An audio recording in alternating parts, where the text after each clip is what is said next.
Yo, what's going on, y'all? This is Marcus Rosa, aka Mazuma TV, back at y'all with some more boxing talk, man. I hope everybody's having a blessed, beautiful, positive, productive night. I hope you had a great day overall, man. I'm back at y'all with some more boxing talk. We're gonna be getting into VERGIL Ortiz versus Oscar De La Hoya documents being revealed. We're gonna take a step by step, reading on it, and then provide our opinions on the situation as a result of that. We're gonna talk about Claressa Shields calling out Romero hilariously, in my opinion. Then, of course, we're gonna get into some open boxing topics. You feel what I mean? I might actually do some last-minute live fight commentary to Jai Opetav versus Brandon Glatton, man. So if y'all want to see that, please hit the like button on the way in, man. I am sick, unfortunately, y'all, so bear with me. You know what I'm saying? It is a little bit rough out here in these streets, but we're going to make it do what it do regardless. I mean, we done been through worse that came on here, so we're going to keep the show on the road. Shout out to everybody that's in the comments so far. My girl Marissa in the building. What up, little sis? How you feeling? Chris Maldonado, what up? I was just talking to you off the record, bro. What's going on, brother? Coffee Plant, what up? What's going on? What's going on? King of Brooklyn. That's my brother right there. You said get the 9 core. I would, but if I do, I get real sleepy on this motherfucking live. So we're gonna do that afterwards. King of Brooklyn in the building. He said, shaking my head. When you said Claressa calling somebody out, I was hoping you were gonna say Shadesha Green. I mean, that's a fight that I believe will happen, but it would just be throwing me off about Claressa is like her infatuation and want to compete with other men. Like, you're not on other men level. That's why you call yourself the GOAT. You feel what I'm saying? Like, so you obviously identify as a woman. You understand that you are in a woman's sport, but for some reason, something in you, I don't know if it's like your past traumas, I don't know if it's your pride, your ego, this level of delusion that's in your head, but it just be throwing me off. Like, I support Claressa Shields. I do think she gets a lot of unnecessary hate. She does some amazing things. I obviously believe that she's pound for pound #1. That's just me.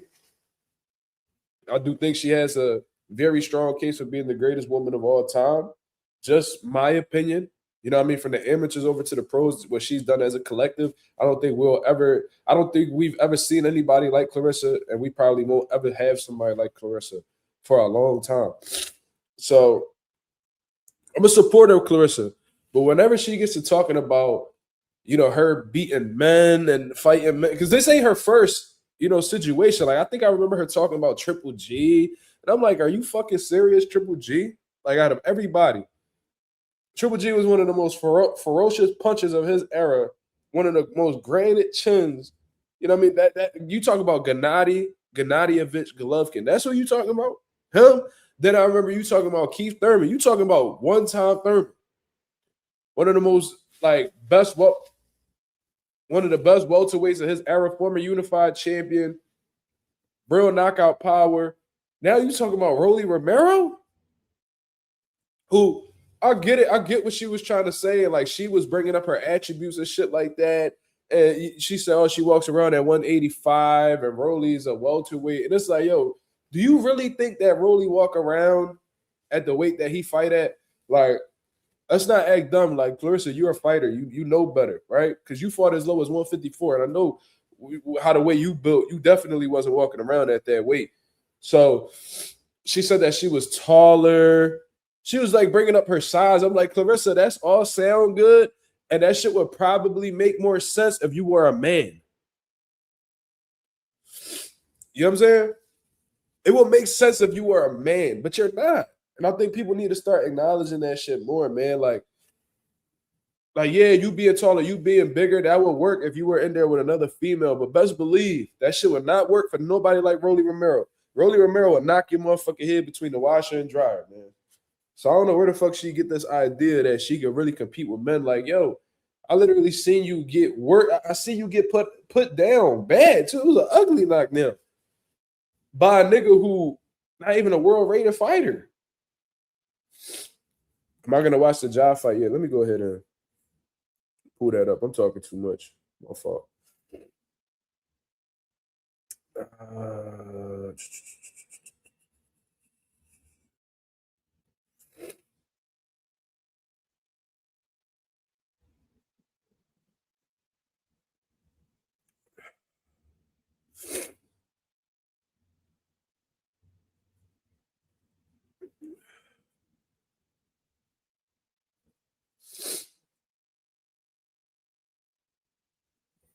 Harsh realities. He said between the washer and dryer is wild. That's what I'm saying though. Like, what's wild to me is that she think that she could beat men. That's what be frying me. It's like, Claressa, you great as a woman, yo. But you know that there's significant advantages that men have over women when it comes to physical attributes. We're stronger, we're faster, for most of the time. So it's like, well, what are we even doing? Like, it kind of reminded me of Ronda Rousey when she was talking about she would have beat Floyd up and all this shit. And it's like, people was really backing that shit. Like, Ronda Rousey beat, or if you put them in a dark alleyway, Ronda Rousey wouldn't do shit. As soon as Floyd went upside her motherfucking head, it would have been a wrap. Like, y'all really be getting shit misconstrued, man. Just because you a high level female athlete, no, let's not get it fucked up. Claressa will whoop a nigga that don't know what they doing. Let's get that, together. You know what I'm saying? Claressa definitely will whoop the average man. She is that fucking good. She will actually really hurt a man that don't know what they doing. But we talking about other upper echelon fighters like Rolly Romero. We might not think much of Rolly Romero, but one thing we do know is that motherfucker could punch. We know that he could punch. You know what I'm saying? That's the wrong nigga. She always calling out punchers too. That's the crazy part. Like, you should have called out like a Paulie Malignaggi or some shit.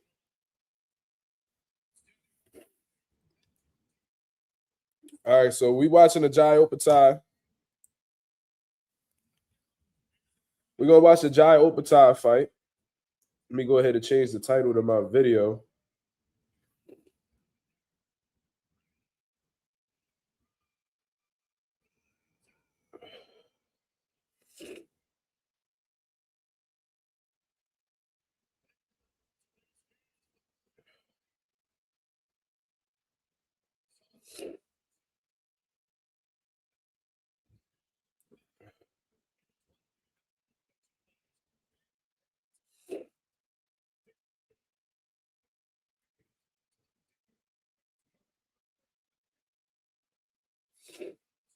I'm telling you, he gonna pack Brandon Glanton first, second round. I promise you. If Opetaia really step on the gas, he'll stop him early.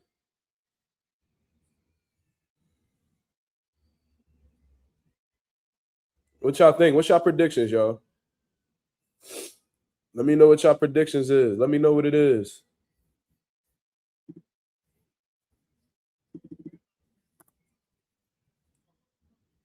Leave y'all predictions below, man, for the 9 people that's watching. Let's do it.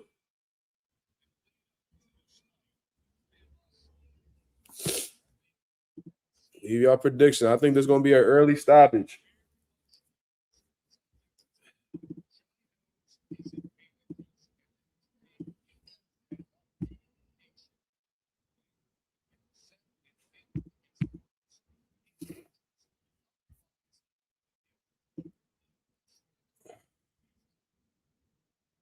So we watching it right now, y'all.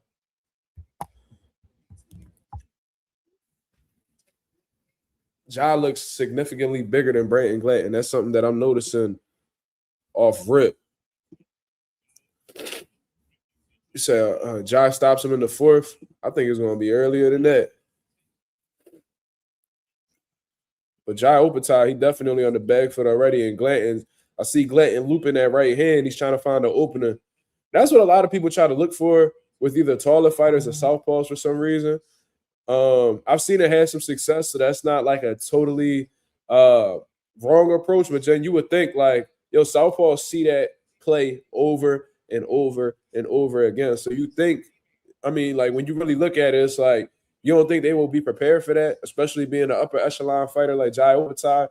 They're gonna expect that shot every single time. Zuffa ring man small. Well, that's what a lot of promoters do, Million, just to increase the likelihood of the fight being more action packed. If you got a bigger ring, because it don't look crazy small to me. I got to see a little bit more different camera angles. But it looks like a regular size ring. If anything, it kind of looks big in comparison to some that I've seen. But usually, you know what I mean, when the A side, when the A side, if the A side is like an outboxer, look for the ring to be big. If the A side fighter happens to be like a come forward pressure fighter, expect the ring to be small because they do have, say so 9 times out of 10 in what size ring they'll be fighting in. But I already see Jai Upatai finding that finding that straight left hand. You know what I'm saying?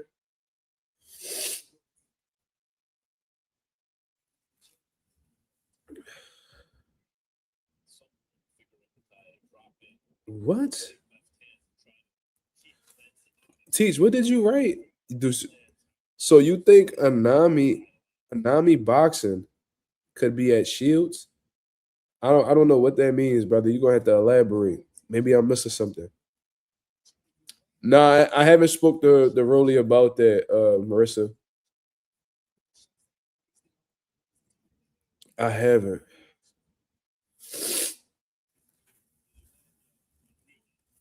Look her up. I don't even know what to look up, brother. Anami boxing? What am I supposed to do? Like what's the relevance of her? What's going on? But Ja's doing a whole lot of back footwork. Interesting. Look like a little good boxing. Look like a little good boxing session from Ja. You know what I'm saying? I did say second round, so let's see what happens. Maybe something dramatic happens. But if Ja continues to be on the back foot like this, I can see the fight going a few more. Um, Seeing him on the back foot against Glanton is surprising, but then not surprising at the same time because Glanton is he's a tough outer. You know what I mean? He's a tough person. He's a tough individual. He like to bring the fight. You know what I mean? And he bring bad intentions in the ring. So maybe Ja trying to play it cool because um,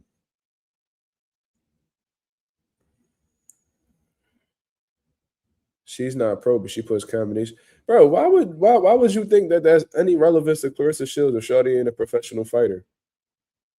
Why would you even make me look her up? Like, if she not no pro fighter, then we not gonna speak about nothing we not gonna speak about any female that is not professional going up against Claressa Shields. That don't even make sense. Was she like from baddies or some shit? Like, who you talking about? Oh, that was a good straight left hand to the body from Ja.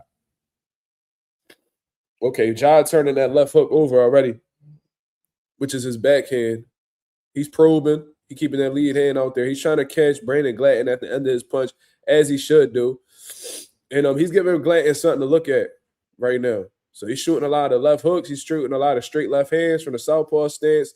And he's giving some movement because I think what Jai and his team had noticed is when, Brandon Glatton is somebody who has the best footwork and he looks like one of those dudes who needs his feet settled in order to punch. So with guys like that, you got to give them movement to keep them off balance. Yeah, yeah. Jai's punching with some bad intentions right now.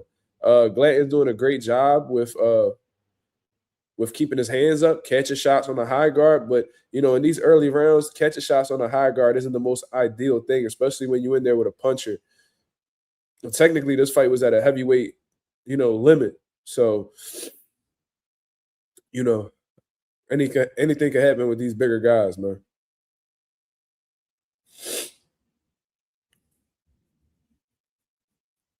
But Jai's boxing right now. He's giving us some things to look at. Some heavy left hands. Definitely putting them combinations together. We halfway through the second round, so unless something dramatic happens, my prediction will be right out the door. But regardless of the situation, I do see a knockout. And Glanton, his footwork is absolutely atrocious in my opinion. You can see whenever Jai is moving in certain directions, you see him crossing his feet, and even looking off balance when he's even walking to his left, and specifically more when he goes to his left, I'm seeing him like off balance a little bit.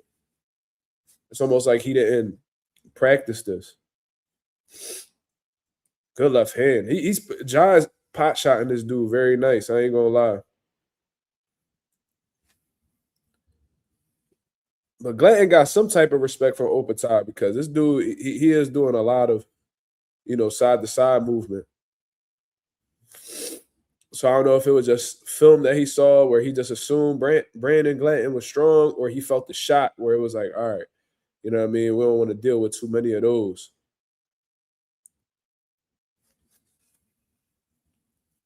Good punching and turn. I'm loving the boxing from Ja right now. See, this is what motherfuckers are called running.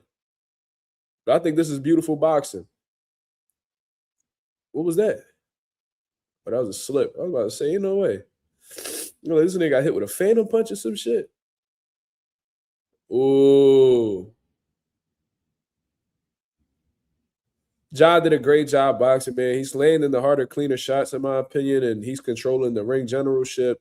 In terms of ring generalship, that's clearly all Jai Obatai as well. You know what I'm saying? So they doing some phenomenal things over there. So salute to Jai Obatai and his team. They cooking up a beautiful game plan and they executing it pretty well. Brandon Glanton has to do something to either pin Obatai up against the ropes or, you know, beat him to the punch, because whenever Jai's giving that movement, you know, Glanton doesn't really have any answers for that. He's having a hard time keeping up with the footwork, with the foot speed overall of Obatai. So he definitely got to pick his feet up. You know what I mean? He got to come in behind a strong jab, close that gap, and fire off some shots. Because as long as he stays outside of Obatai's punches, if he stays in range of Obatai's punches, shit could get really dark for him. You know what I'm saying? But right now, I gave him both of the rounds so far. I haven't really seen anything Brandon did that really had you know, get these rounds. So I like what Obatai is doing. So now we in the middle. We just at the beginning of round 3, and Brandon Glanton's going for it, man. He's looking to push that pace. His corner must have told him to bring a little bit more intensity, and I see Jai Obatai. Ooh, beautiful, beautiful combination. That was beautiful work with that lead hand. He shot a right uppercut with a right hook right behind it. You know, it looked like it had some effect on Brandon Glanton. Not necessarily hurt, but he definitely felt it. And Brandon Glanton is looking to bring the intensity on the inside with Obatai. But Obatai did a great job of tying up and getting the referee involved. Nothing wrong with tying up, y'all. I've seen people who didn't master the art of tying up fighters, and, you know, they ended up getting stopped as a result of that. Like, if you're ever in some type of trouble or you feel like you're in an uncomfortable position, you don't want to do it excessively, obviously. But if you have no other choice, get the referee involved, man, and make them reset. Obatai is putting on a great a great showing of precision right now. He's boxing really well, moving really well. So Obatai, he's showing y'all that he's just not this, you know, come forward power puncher or whatever the case is. This dude can actually box a little bit. He's doing exactly what he needs to do. But Glanton definitely looked like he got some pop, though. Ooh, good body shots. Good body shots from Obatai.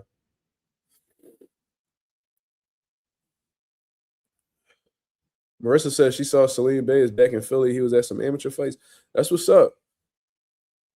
That's what's up.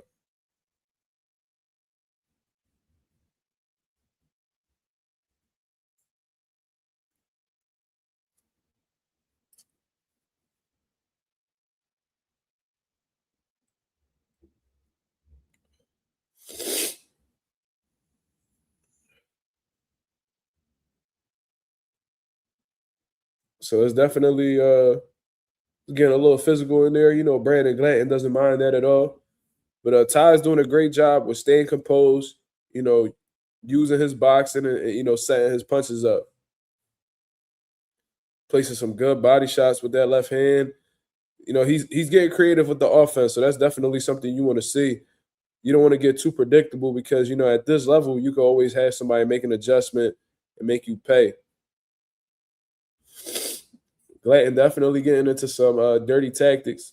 You know what I mean? He looked like he almost looked like he tried to put Jai in the motherfucking guillotine. We don't want to see none of that.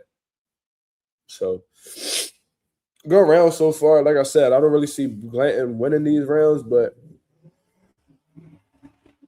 it's the effort. You know what I mean? It's the effort from Brandon Glanton that I could really respect. He's coming forward. He's trying to put those punches together. But Ortiz, so far, he's showing to be the more intelligent fighter. You know, we see him giving that side-to-side movement, picking his shots. And then what I like about Ja is that he's not staying on the center line getting too greedy. He's getting his shots off. He's turning. You know what I'm saying? And whenever Glanton is able to close the gap, he ties up. It's brilliant boxing. That's exactly how you go. That's exactly how you approach a pressure fighter. You know what I mean? Keep that jab on him. Work your combinations. Get out.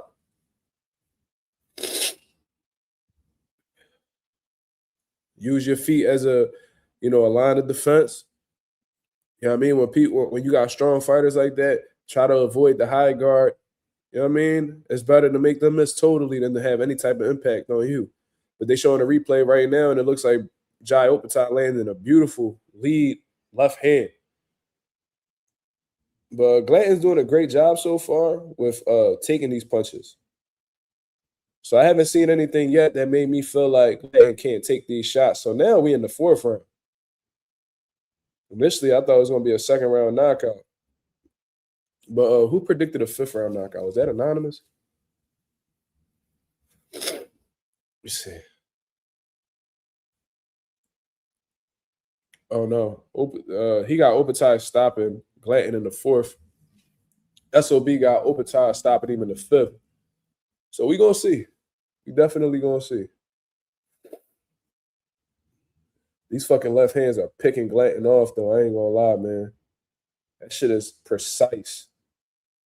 Ooh. Yeah, they sitting a little bit more in the pocket now. They trading.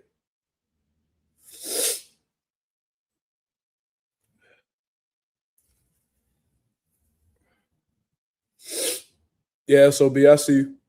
I see you, champ. Damn.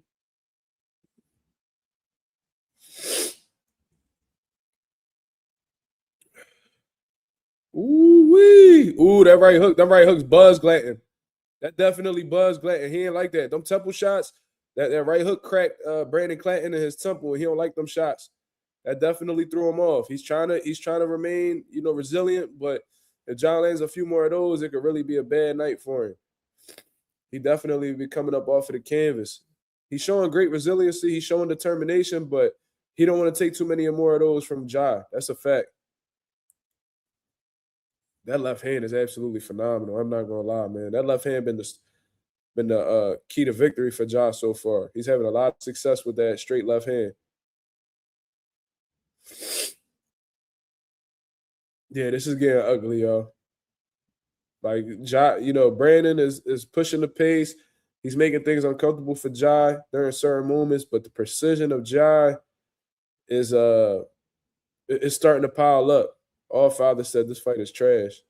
So I mean, we haven't even gotten through the halfway point yet, right? Let's reserve judgment until we see the final result, brother.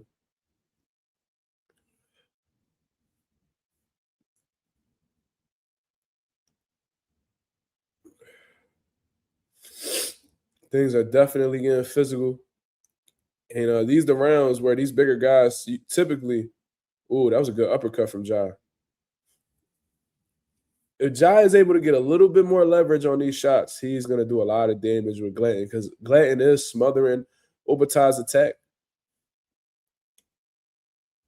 T said, I got the fake upset. Okay.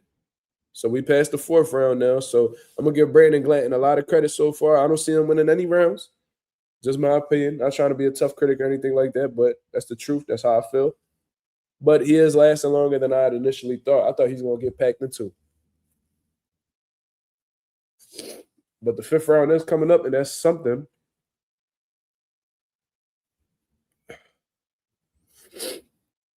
This is something that SOB TV predicted. He predicted a fifth round knockout, so let's see what's going on with that.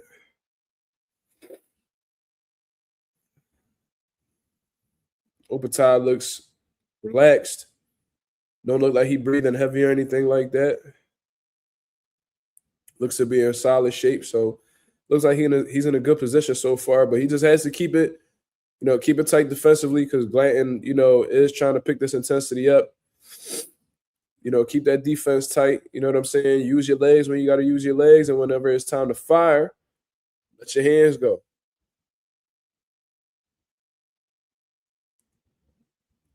Ooh. Glenn looked like he caught Opetard with a good shot.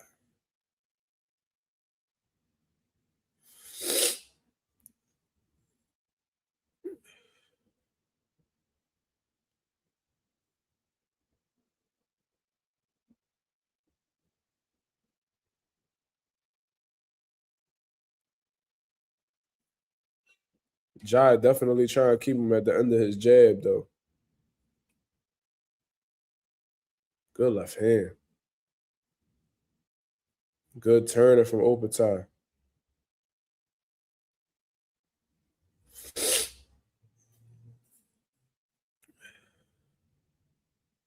Ooh, good uppercut.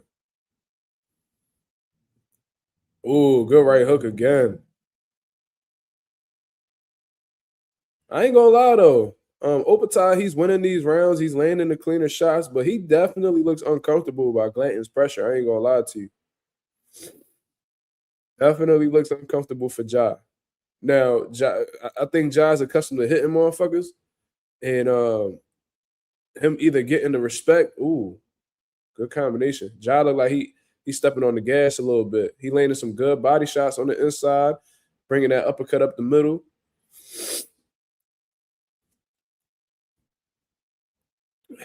But Ja definitely got to keep that defense tight, even on the inside. Yeah, they banging now, y'all.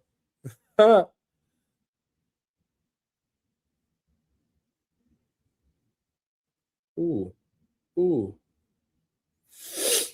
Some good back and forth action right now, man. Both of these guys are showing some durability, especially Glenn. Glenn's getting hit with some crisp body shots, good head shots, and he's continuing to push forward. But Ja not here to play with him. Ooh, that look like that hurt Brandon. That like that hurt Glanton, but he pushing through though.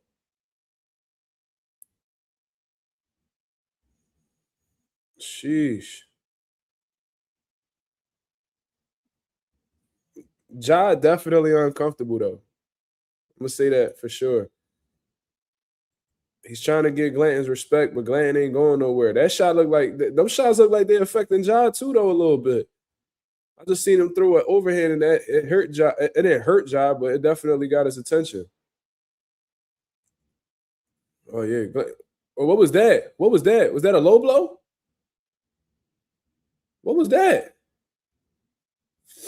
Why did Ja just take a knee? I couldn't see the angle. Hold up, hold up, hold up, hold up, hold up, hold up, hold up. We need to see the replay on that.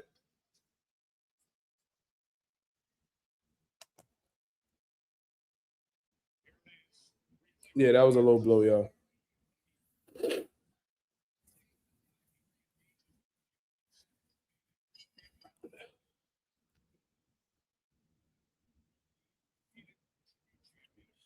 Yeah, I ain't gonna lie though. Like Ja winning these rounds, yeah, it was definitely a low blow. But I couldn't from the angle they provided initially. I wasn't able to see. I just seen him take a knee. Yeah, definitely a low blow though. Them Jones definitely hurt. They do fuck with your gas tank a little bit. And they could definitely fuck with you mentally as well, especially when you feel like your opponent doing it intentionally. But good rounds in the bank for Ja so far. I think he's comfortably ahead. That's just my opinion. But Glanton is providing some type of resistance. He is providing some resistance. And I ain't gonna lie. Look like Ja don't like pressure.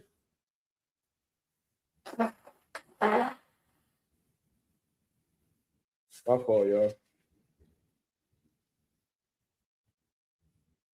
You thought it was a technique for a minute?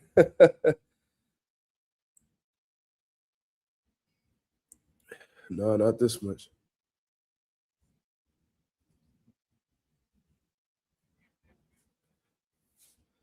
So now we in round 6, and Glanton's putting that pressure, boy. He ain't playing with Ja, bro. So Ja gonna have to put this motherfucker out. Because he ain't going nowhere, man. Some people just like that. You gotta put him out their misery. If not, they gonna give you a shit ton of hell. Kind of like Brandon Glanton, kind of like a Burt Cooper. You know what I'm saying? Been around the block, tough. And if you sleeping on him, he give you a tough night, or he may even whoop your ass. You know what I'm saying? So motherfuckers like him, you gotta either box him and make it as easy as possible, or you're gonna have to really take them to a you're gonna have to go take a ride through hell with them. You know what I'm saying? But Glanton already got my respect.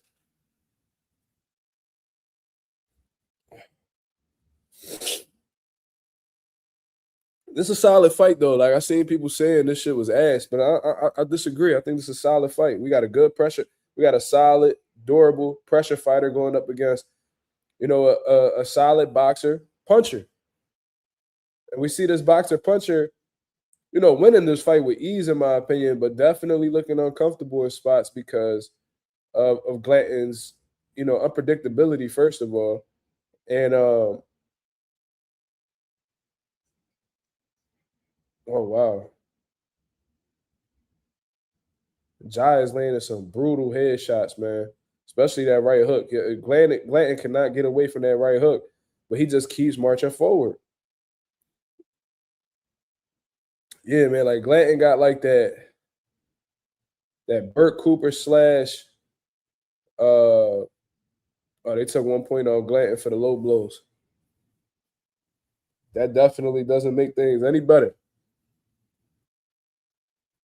He got like that James Kirkland slash Burt Cooper energy with him. He a dog. He punch hard. He bring the intensity.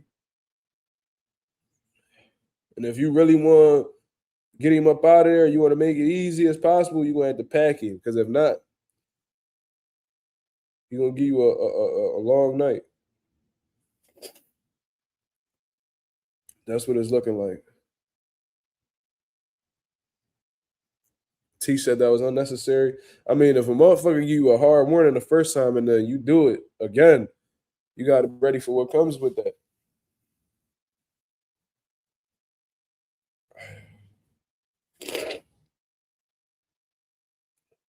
Good turn. Good uppercut.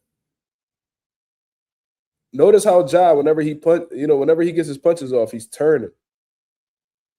It's good boxing, man. Some people, they fire shots and they stay right there and wait for whoever shot to come back to them.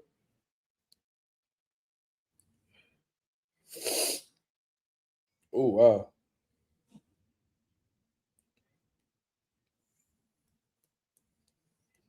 Now we see John taking not deep breaths, but you can tell he's starting to feel it now. Oh, he took the shot for holding. I'm sorry, I can't. I'm not listening to the commentary. But damn, if that's the case, yeah, I don't really fuck with that neither. Cause I'm seeing John do some holding too. It ain't just nothing.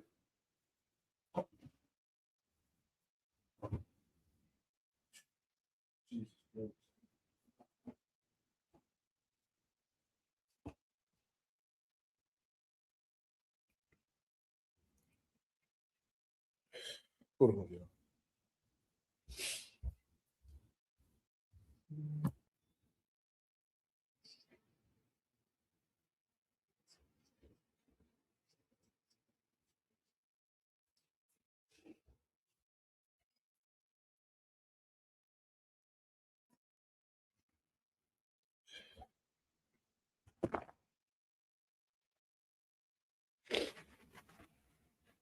Good one too from John. That looked like that got Glanton attention too. Okay, John picking up the intensity a little bit of in and out movement, combinations off of the in and out movement.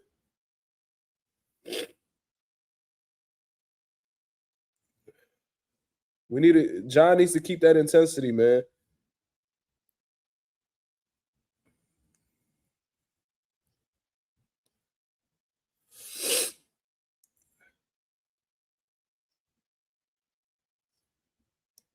Good turning. Woo.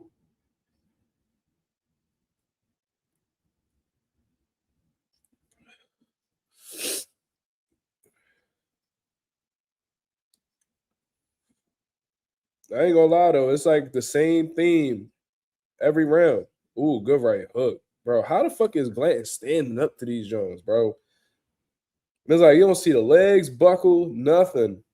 He's just taking these shots, taking these clean shots, and just continue marching forward. Like nothing changes. His body language remains the same after every clean shot he takes, man.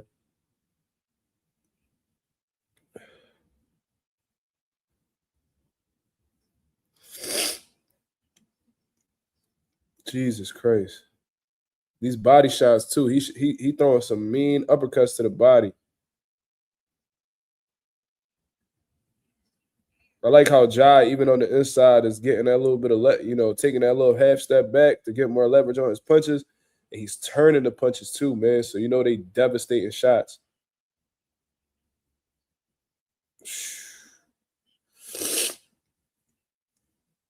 This dude Glanton could take a beating, man.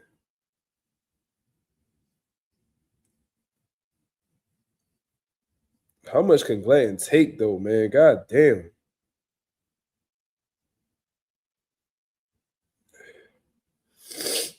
Jai's trying to knock him out with that lead uppercut, bro.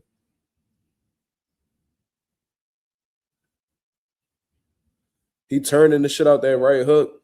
He's throwing a mean lead uppercut too. That's able to get through Glanton's high guard. It's gonna be a fucking issue, bro.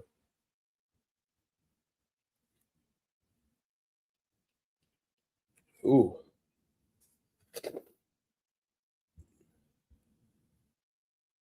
Ooh. Ooh.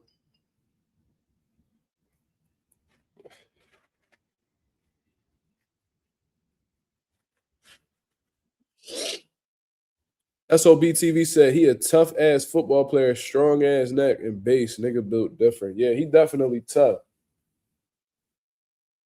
But I thought because he was tough, Ja was gonna catch him with some crazy shit in the beginning. And let's not get it fucked up. Ja was landing some beautiful shots in the beginning of that fight. That lead left hand, the right hooks.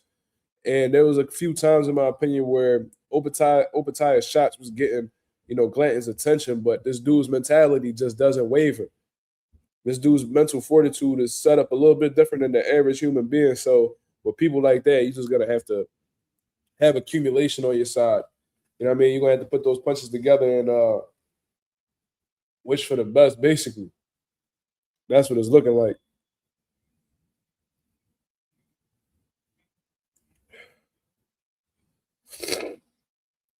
Ooh. Jesus Christ.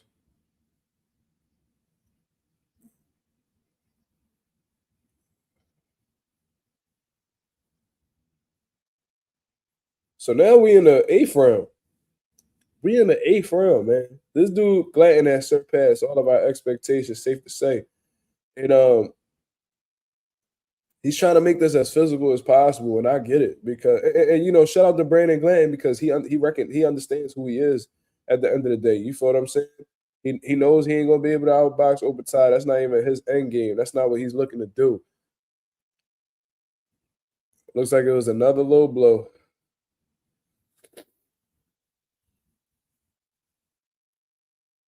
So Opetaya, I don't like his body language, man. Like I understand low blows don't feel good and all that. Was this another low blow? Yeah, man. Glanton is fighting dirty. So you just go ahead and do it back, nigga. You're gonna have to do it back, brother. That's all.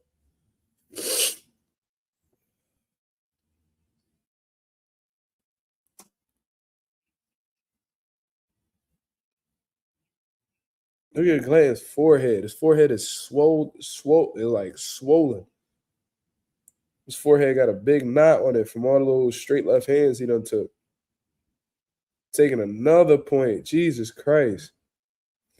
Glanton gonna have to go for the knockout now. I mean, you had to go for the knockout from the very beginning, but now you really have to, like, if you're really looking to win. Let's see if this pissed Jai off. It might have just pissed him off.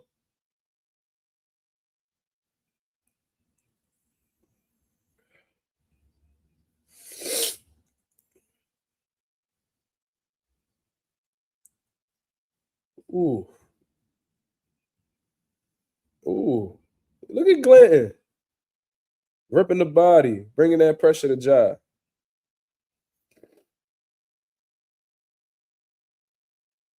Telling Ja to stop holding. This referee is working for his money tonight. That's for sure.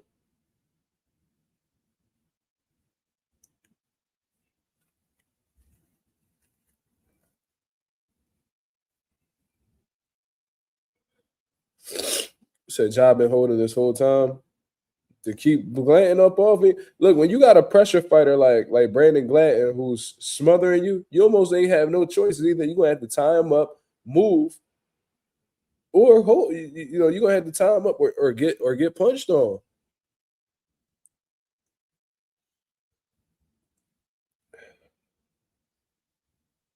Wow, this might actually go the distance, man. It's crazy. But look at Glanton's forehead. His forehead is swollen like a bitch. Ooh. Glanton's very awkward too.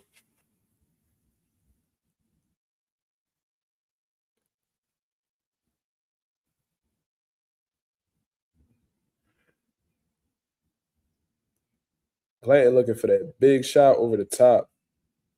Oh my God, that was another low blow from Glanton.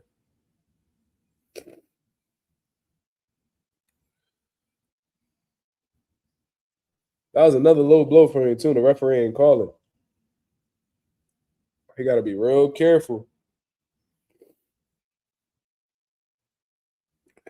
He only like another low blow away from a DQ. So I don't think you really want to go through that.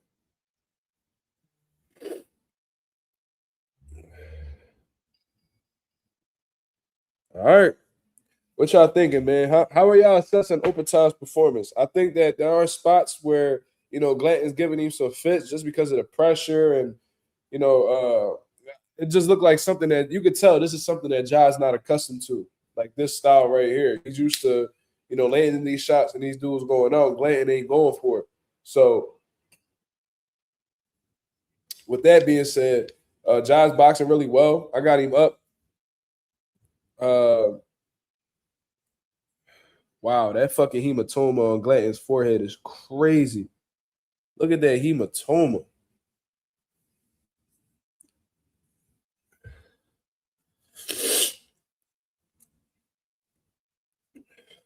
That's crazy.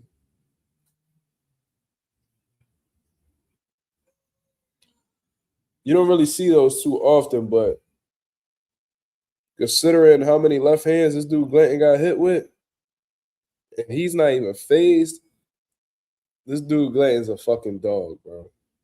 Glanton's a fucking dog. We're in the ninth round right now. Ja is starting off strong, putting them combinations together, turning. And Glanton's putting that pressure. He's coming forward.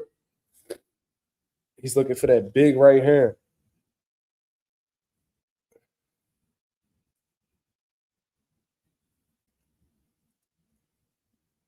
Woo! That uppercut made Glanton twitch a little bit.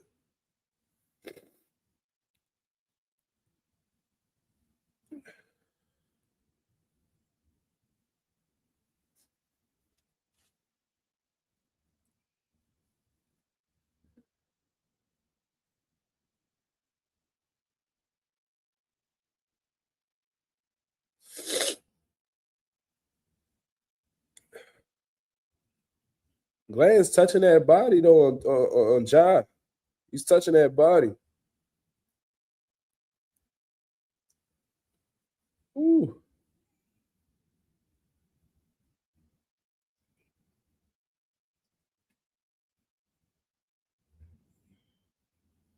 Got a little bit of inside fighting going on.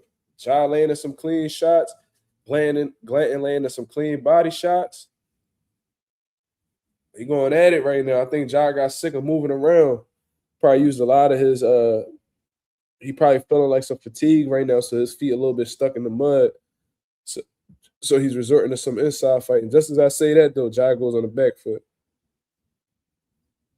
But definitely fatigue is setting in with Ja. You know what I mean? He probably not used to throwing this many punches in fights. You know, I could be wrong. But Glanton's definitely giving him an experience that he's not really too familiar with. Not saying that he hasn't been through it before, but he hasn't been through it that many times. But yo, shout out to Glanton, man, because he's oh wow.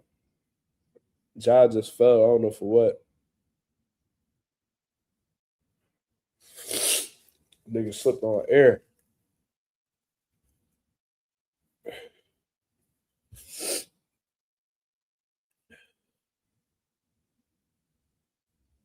Oof. Good left hands from Ja, bro.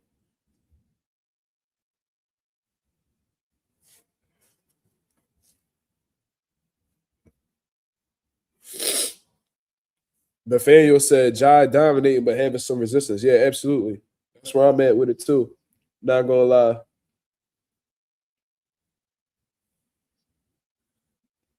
Ooh, look at Glanton letting the flurry go on the inside.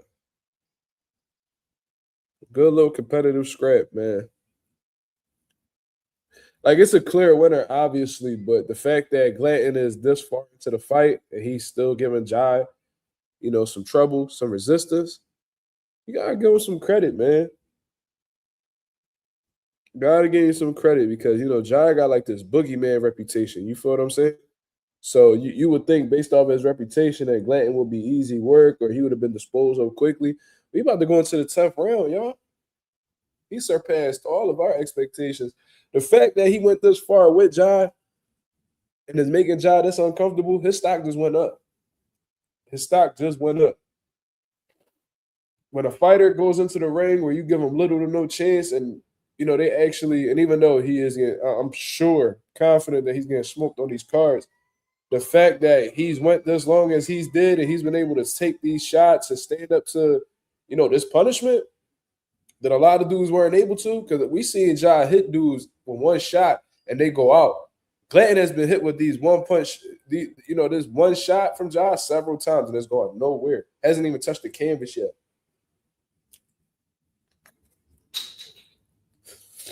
So, got to give Brandon Glanton his credit for his effort. You know what I mean?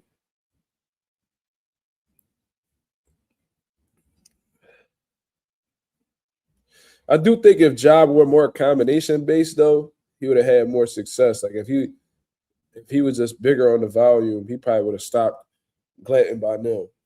But with Ja, it's like 2, 3 punches at the most. It's usually one punch or two punches behind each other. If he let his hands go just a little bit more, if he had a little bit more creativity with his offense, like 4, 5, 6 punch combinations, I think he would have piled up a lot more damage by now. Ooh, good uppercut, man. I'm loving that lead uppercut from Ja, though. He seems to get it right in between Blanton's guard, which lets you know how precise, that punch is. Good left hand to the body. And you can see, like, when these shots hit Glanton, that it has an effect on him, but his toughness, is just continue to press it, keep him moving forward. Good body shots. Ooh, that uppercut again, man. That uppercut has been one of his best punches of the night. Glanton's getting on the back foot now, so it's starting to look ugly. That's the first time that I've seen Glanton take a back step voluntarily. And if he goes, ooh, that was a good right hand from Glanton. Look at Opatai locking that arm up. He ain't like that right hand. Yeah, John needs to keep him at the end of his punches because Glanton got some respectable power too.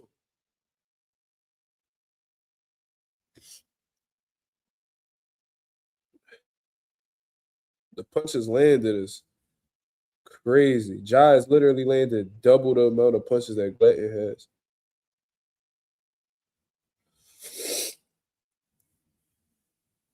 Oh shit. Oh man.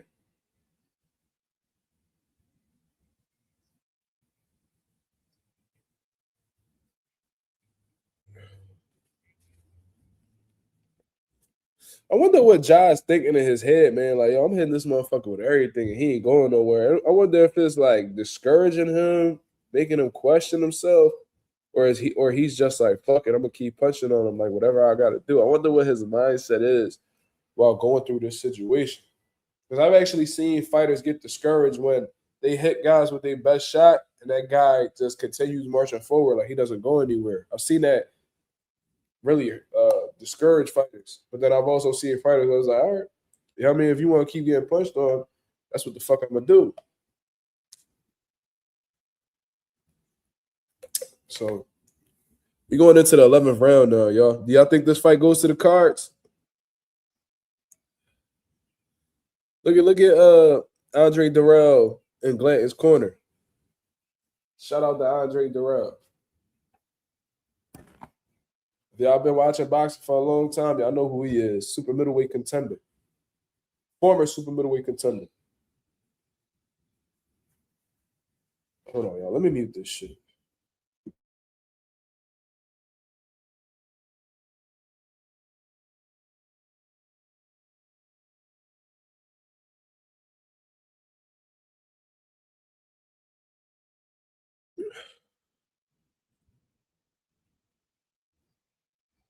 My boy Tricks in the building. He said, watching this fight, you think Benavidez is going to give Ja more problems than maybe you might have initially thought? Well, let's get this clear. I was always rooting for David Benavidez over Jai Opetaia. I pick him over a lot of these dudes, to be real. I've always acknowledged Jai Opetaia as a threat, though. You see what I'm saying? I don't know what's going on right now, though. Okay, it looked like the referee and Glanton had a discussion. I don't know what the referee was giving him a warning for. But to go back to your question, Tricks, I was always rooting for David, even though I've always acknowledged that Jai is definitely a threat. And going up in weight is not an easy thing to do, man. These dudes are punching harder. Their punch resistance is better. What is going on?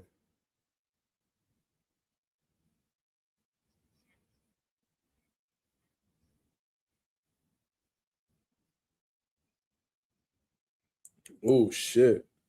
I always acknowledge Jai as a threat to David Benavidez, and to keep it real, man, we've seen dudes in the smaller weight classes either hurt Benavidez or get his attention with certain shots. You know what I'm saying? Like David Morrell, I seen David Morrell hurt Benavidez, but he continued marching forward. He showed great resiliency. I've seen him even get stunned by a shot by Anthony Yard. I don't know if y'all noticed it, but I certainly did. So going up in the weight against significantly bigger guys, who's to say that it would have happened at the cruiserweight division? You know what I'm saying? And Jai, you know, he looked like he has precision on his side as well. It don't look like he's just a big puncher. He look like he knows where to place the punches too. And I'm seeing him get this 3-punch combination off. Look, another fucking low blow, bro.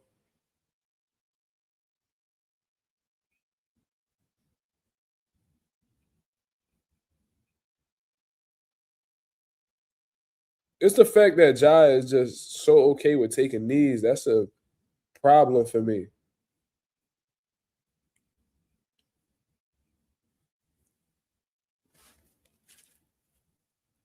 You said they took a point from Jai?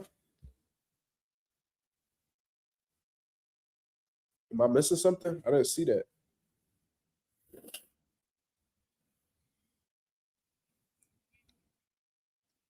But anyways, man, we seen David Benavidez get hurt by smaller dudes. So who's Jai? He got good punch placement. Look like he got some decent power too. He's a big boy. You feel me? Definitely bigger than Benavidez. So is he a threat to Benavidez? Absolutely. But Benavidez has combinations, pressure. He got underrated defense, in my opinion. So yeah, he could definitely give Josh some issues. I tell you what, based off of what I'm saying right here, Benavidez definitely got the better conditioning. You know what I'm saying? Like Ja's in shape. He's not exhausted or anything like that, but he definitely shows signs of fatigue throughout this fight. And he definitely doesn't like when guys come forward and pressing. So if David Benavidez is able to be defensively responsible,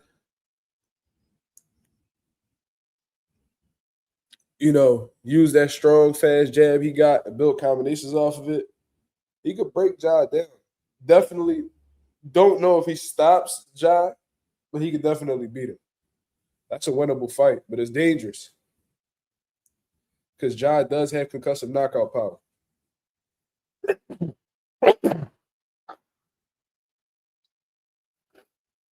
Jesus Christ.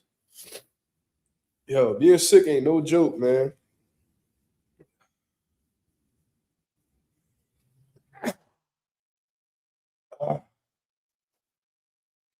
My fault, y'all.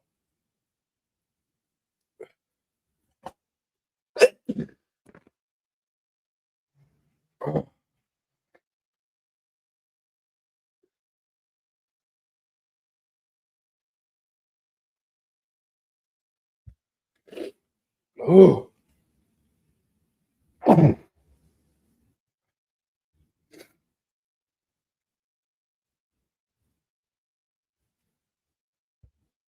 We're in the 12th and final round.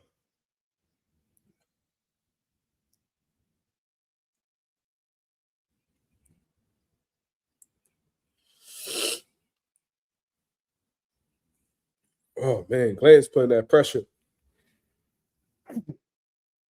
Sorry about that, y'all.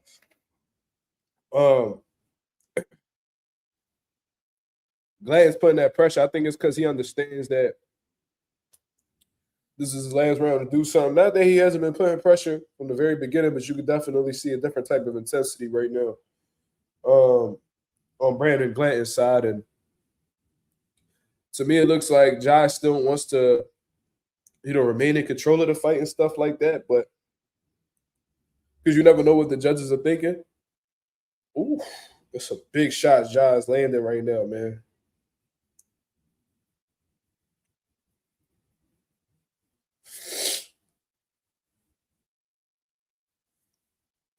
Man.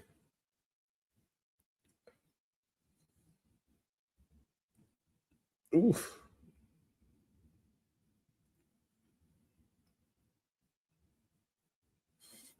Oh my God, these uppercuts, bro. This dude Glanton got a chin of fucking steel, bro. Look at like you can't tell me he don't feel no pain right now. This dude got a hematoma right in the center of his forehead from how many clean shots he done got hit by with Ja. And Ja has landed some nasty body shots, temple shots, just about everything you get hit with in that ring. And you can't tell me Ja got pillows. You can't tell me that. So the fact that this dude is taking these shots and like you don't see any type of bitch in his blood or retreating, none of that. Like you don't see none of that in Brandon Glanton. It's just, oh my God, that hurt. That hurt Glanton really bad. That hurt Glanton very bad. Now is John gonna put the pressure and try to get the stoppage? Oh my God, look, he's ripping the shots now. He knows Glanton's hurt. Jesus Christ, there's 35 seconds left in the round. Can he hold on? That hurt Glanton really bad. You seen that shit in his legs. The legs don't lie, y'all. Jesus Christ. John knows.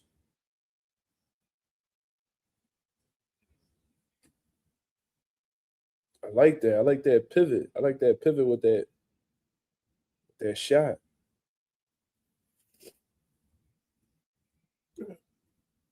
Jesus Christ. This fucking dude, bro. Yo. Kudos to fucking Brandon Glanton, bro. That's a tough motherfucker right there, boy. God damn. That boy is about as durable as can be. Now, you definitely don't want to be that type of fighter. You don't want to be that type of fighter. Let me tell you, if y'all care about y'all health, y'all well-being, y'all longevity in the sport, do not fight like Brandon Glanton. But something about that, you can really commend the motherfucker for that type of mentality because we seen people quit facing a lot less danger. So the fact that Glanton went 12 rounds with Jai open time, with a lot of motherfuckers was incapable, and gave Jai a tough fight, man. Like, it wasn't close or that, competitive. But the fact that you gave him a run for his money and he's a top cruiserweight in the world, and this is technically a heavyweight fight, much props to Glanton, man. Woo. That dude Glanton is tough. That's a gladiator right there, boy. That boy a warrior, that's for sure. Let me see what the comments are saying right here. Bethaniel said Glanton a dog, absolutely. Hands down, no debating. And that's something that's in you. That's not on you. That's in you. You feel what I'm saying? That's some shit that you can't teach. That toughness, that mental fortitude, that's not anything that you can learn how to do. That's just some shit that's instilled from you from the very beginning of your life, bro. I'm convinced. Let's look at these replays. Look, that lead uppercut, bro. He could not miss. That lead uppercut, the straight left hand. Whew. Trying to tell you, bro, a lot of people that hurt him bad too, but he landed a good amount of punches on Opatide too, man. So Opatide definitely showed some toughness too. He showed to be in great shape. I seen him show fatigue during some moments, but for the most part, he held up pretty well. He showed that he could box. And I love the fact that Opatide not somebody who just land these big shots and get up out of the way. Like I've seen this dude boxing and turning, boxing and turning, boxing and turning. You know what I mean? Never stood in the pocket too long. It was great intelligence showcased by Ja. It was a great boxer puncher type of showcasing, in my opinion. And Glanton, that boy tough as nails, man. That's a motherfucker you want to keep around for sure. But then you don't want to match him up with the wrong person because he might step on somebody. So Ja Opatide just got the win. Ironically, they have the IBF belt with them. From what I heard, the IBF belt pretty much was taken from Ja. I don't know what that situation is at all. Let's go ahead and hear this interview. Let's hear what Ja got to say. Max Kellerman's interviewing him.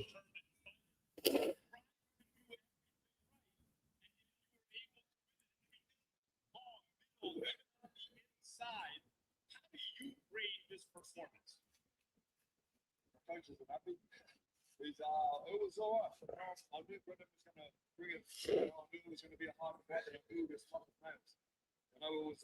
Ja said that his trainer not happy with his performance. Super champion, best goal. Why wasn't your coach happy? I know on the inside you're giving some chances. You're also dominating the fight inside. I thought we were dominating the inside too. That's what we're doing. We're going to work on that. Thank you everyone for coming out. Like you got some Australians in the building. Y'all see that?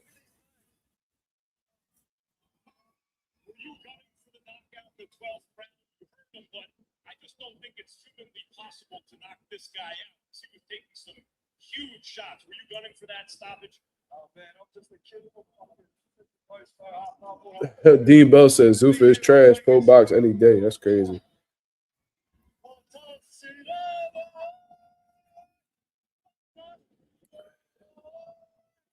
What flag is that they got over there?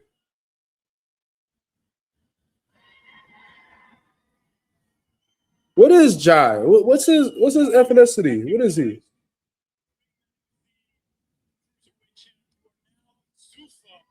The first ever Zuffa champion, cruiserweight champion of the world. Nigga Jai crying and all. He's Samoan? Okay. Zuffa title defense. Man, I'm chasing the boats. There's something about white boys and stuff. A little stuff on social media. But I'm just hoping it gets worked out. We can still chase that goal. I have not lost track of it. I never have. I've been stripped once before. I'll get stripped again. I'll get the belt back and I'll become undisputed. I think you are undisputed. You just don't know that yet. But in the eyes of both boxing fans, you are already undisputed in spite of whatever they'll have to say. What you mean? What you mean you already undisputed? What the fuck is Max Kellerman talking about, bro? What is Max talking about? I think all boxing fans feel like you're undisputed right now. No, we don't. No, we don't. What are you talking about, bro? Does he got a Ring magazine, bro? Y'all see what these motherfuckers be doing?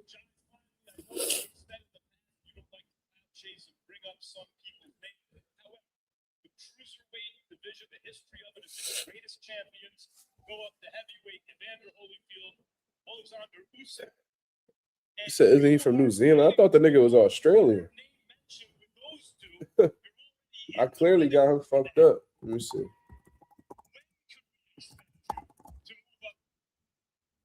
Oh, okay. So he's a Samoa Australian professional boxer. Samoan father and Australian mother. Okay. Good to know.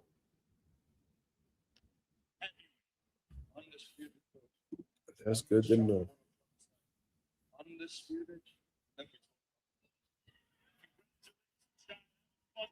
It's just so ironic that Opata keeps talking about becoming undisputed and getting all these belts, but you're literally signed with a fight league or whatever you want to call it, Zuffa Boxing, where they don't really want to acknowledge any of these sanctioning bodies. So how is this gonna work?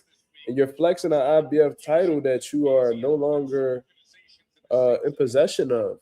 So it's a weird situation. He said that he got stripped once, he got stripped again. So he's acknowledging during the interview that he got stripped, but you're still flexing his belt as if you're the current champion. I just don't get it, to be honest with you. This dude, yeah, Ralph. You talking about Kellerman check must be hitting. That ring must be paying that nigga great facts. Because, bro, this motherfucker got paid so good that he just act like no belt matters outside of the Ring magazine.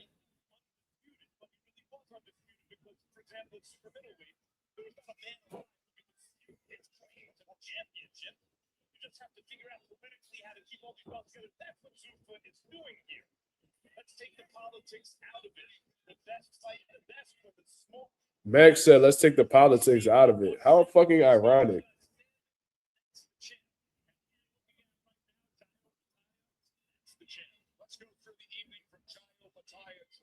So Gilberto Ramirez is not a champ in his own right. I don't be understanding, bro.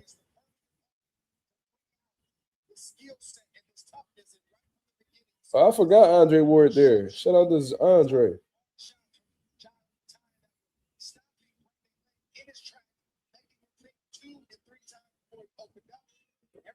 Oh man.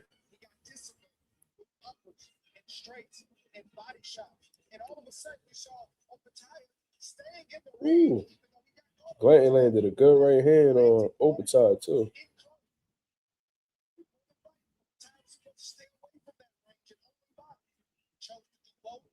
Dominated all three ranges and all the faces of the fight, and that's why he's got the super belt around the wrist.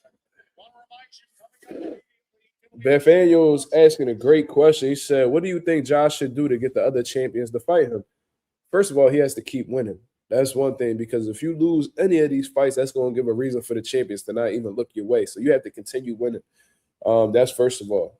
Don't matter how you win, is as long as you win. Second of all, he has to have the right team around him that's going to entice the other champions to fight him.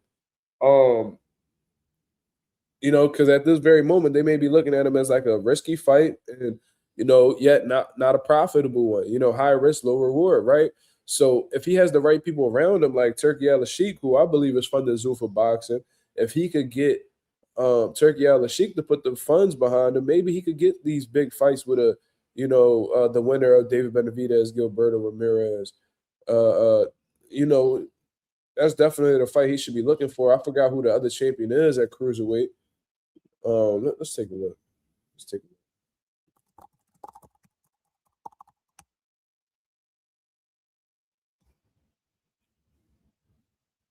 Where's it at?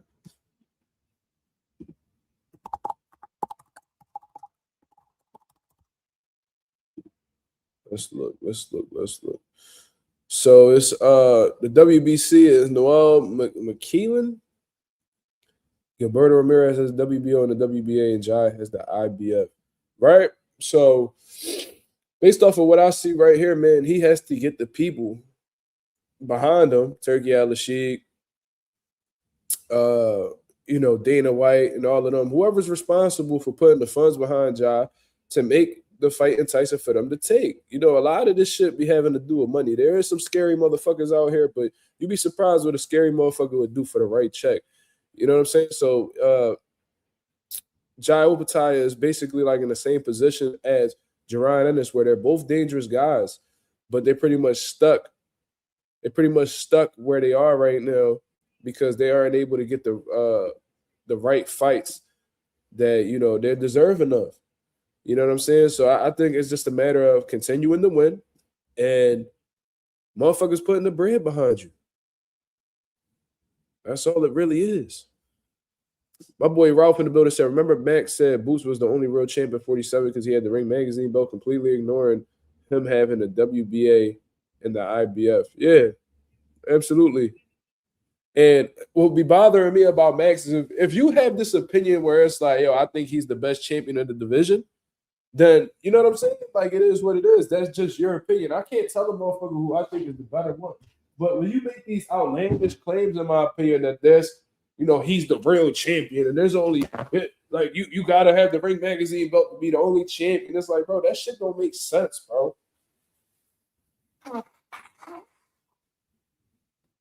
It's just so ironic to me because when you think about Undisputed, you're thinking about 4 major titles, and none of them is the Ring Magazine belt. None of them. So it's like, ever since Ring Magazine done been creating their own shows and getting very heavily invested into the media and shit like that. They just want to push this narrative that the Ring Magazine is the only belt, bro. I'm not backing that play, bro. I'm sorry, I'm not. And the Ring Magazine belt free, and it's like, all right, bro, like, cool.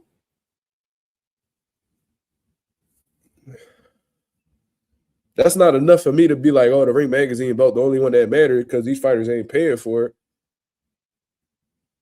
Like, I think these sanctioning bodies deserve a $300,000 check off of a fight? Like they try to do Terrence Crawford and $100,000 for Shakur? Absolutely not. But sanctioning bodies, they're the ones who, because of their historical belts and shit, they're the ones that bring you a lot of leverage to the negotiation table to get you these big paydays. You know what I'm saying? So they definitely deserve something. Now, what they deserve, that's between the sanctioning body and the fighter. I'm not going to be sitting here. I'm not going to be putting a price, but $300,000 like the WBC, $100,000 for the WBC. That's outlandish. I think that's unreasonable, and I think that's just preposterous, to be honest. But sanctioning bodies definitely deserve a check, in my opinion, because they helping you get money too. Because when you over here at this negotiation table trying to bring these big fights, and let's say they try to lowball you, they're like, how y'all gonna lowball me?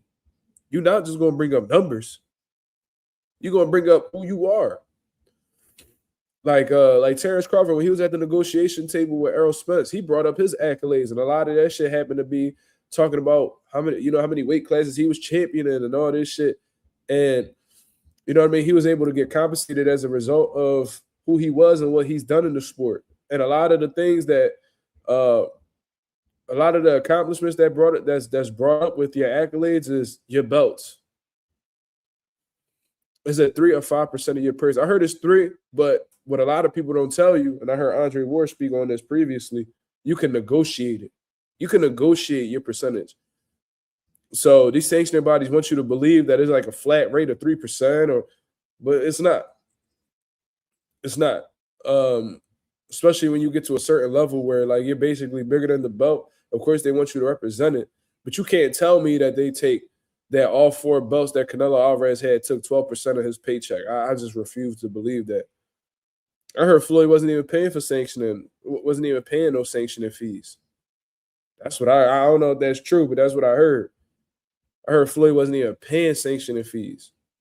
So, I don't know. That could be cat. But, these sanctioning bodies, they don't want you to know that, but you can negotiate the percentage. You want to know how I know? Because Terrence Crawford told them other sanctioning bodies what he was going to pay them, and they was grateful for the amount that he was giving them. The only ones that wasn't was the WBC. But regardless of how corrupt the WBC is, a lot of people criticizing the IBF for what just happened to Opetaia and shit like that. They do hold significance in boxing. I'm sorry. Like, there's a lot of people we don't fuck with in boxing that are important figures in boxing. Same shit goes for the sanctioning bodies. I do hope that the whole thing that's going on with Zuffa right now and how they're basically like attempting to overthrow these sanctioning. But I hope this is a wake up call to them. I hope that, especially as Zuffa starts to get more influential, I really hope that the WBC wakes up and all these different sanctioning bodies and they try to come together to try to go against that machine, because y'all better believe the more that Zuffa is around, the more talent they're going to be able to sign and the more powerful they're going to become. And if they allow it, these saints like Zuffa is going to become so powerful and so influential that a lot of these fighters are going to be okay with dismissing these belts. And you don't want these fighters to dismiss these belts if y'all are sanctioning body, because without the fighters, y'all will fail to exist. So that's just something that I noticed. They look like they got a solid little commentary line. They got Mark Kriegel here. They got Antonio Tarver. I don't know who this woman is, but you know, I seen they had Andre Ward downstairs too. So they got some good shit going on. Shout out to Antonio Tarver. I know he been doing this commentary shit for a little while now. So I mean, it's good to see him on the platform. And I'm always for, you know, fighters, you know, getting their recognition and getting these commentary jobs, because they have they have a firsthand experience with the sport. They have firsthand experience with the sport, so it's always good to get their insight, because they've been through things and experienced things that a lot of these other commentators haven't. That's Molly. Wasn't she from ESPN or some shit?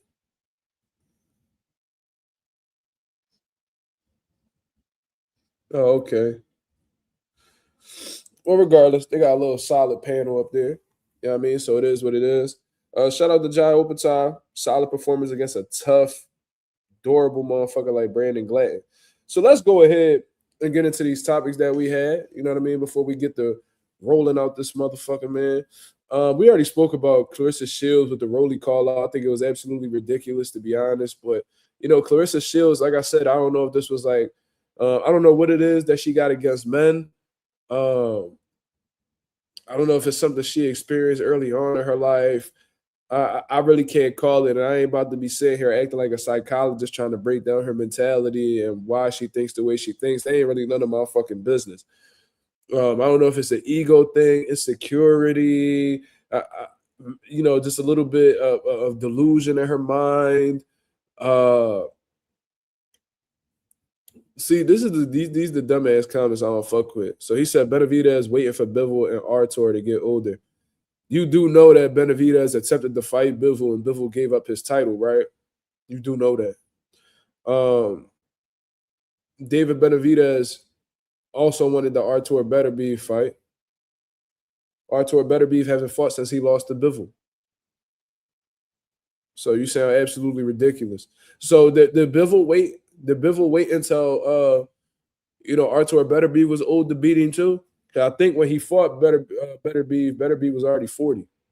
So, yeah, I mean, let's be a little bit consistent here. Let's be a little consistent here. Benavidez can't, you know, can't help the fact that Bivol gave up a belt not to fight him. So it is what it is.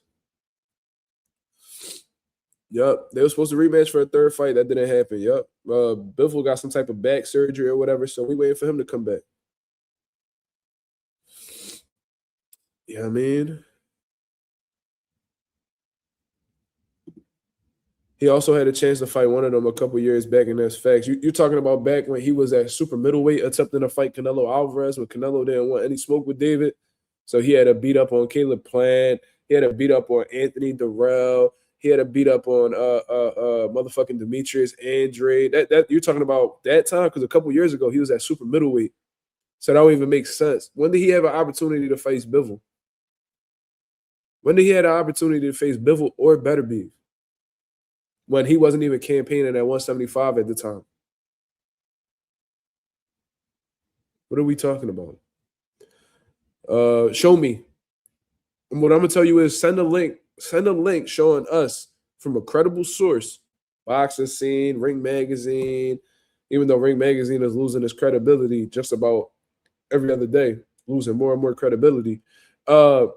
show me a source that told you that David Benavidez had a chance to fight either Bivol or Beterbiev. I'll wait until then.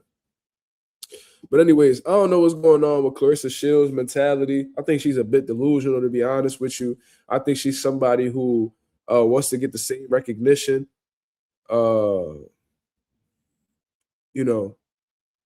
as men. But the problem with that is, for you to get the same recognition as men, you would basically have to compete amongst men. And y'all are totally different,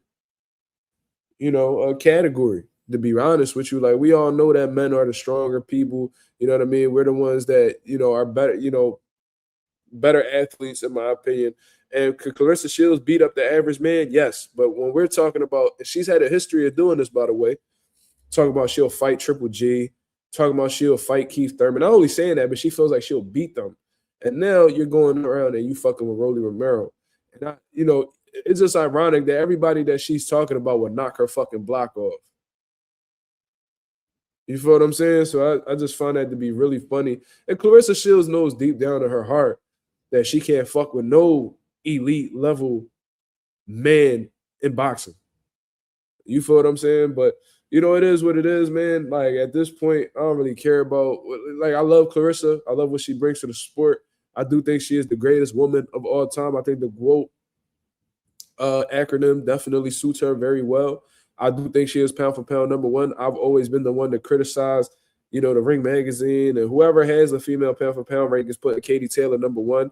I don't think Katie Taylor adds up to Claressa Shields at all. You know what I'm saying?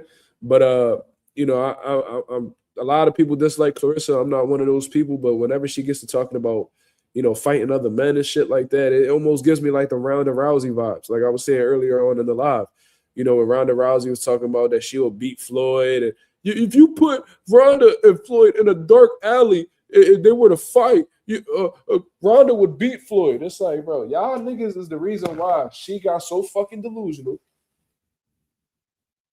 It felt like she could box with a fucking boxer in Holly Holm. And she was giving humble pie right away. Y'all know if Floyd would have punched Holly Holm. I mean, not Holly Holm. Shout out to the Holly Holm. But y'all know if he would have punched Ronda Rousey dead in her shit, he would have knocked her to motherfucking kingdom come. But y'all out here talking absolutely crazy. Yeah, I mean, y'all, like, I don't know who's making Claressa Shields want to talk like this. It maybe was an interview question where, she has said that shit, but it's like, come on, bro. You not beating no fucking Keith Thurman. You know what I'm saying? You not beating no motherfucking Triple G. And you not beating no Rolly Romero. Some nigga that Rolly Romero beat dropped you in sparring, and you made up this whole thing where you was talking about the nigga ain't had no padding in his gloves and he cheated you in sparring. No, Claressa, you got hit by a fucking grown man. You are a woman. And women can't really take punches from no grown fucking men, especially if they're trained fighters. You know what I mean? Like, we don't see this anywhere else. Like, we don't be telling these WNBA players that they could beat these NBA players. Like, you don't even hear that shit come out these women's mouth. They know what it is. They barely touching backboard over there. Like, cut it the fuck out, bro. Same shit applies to boxing.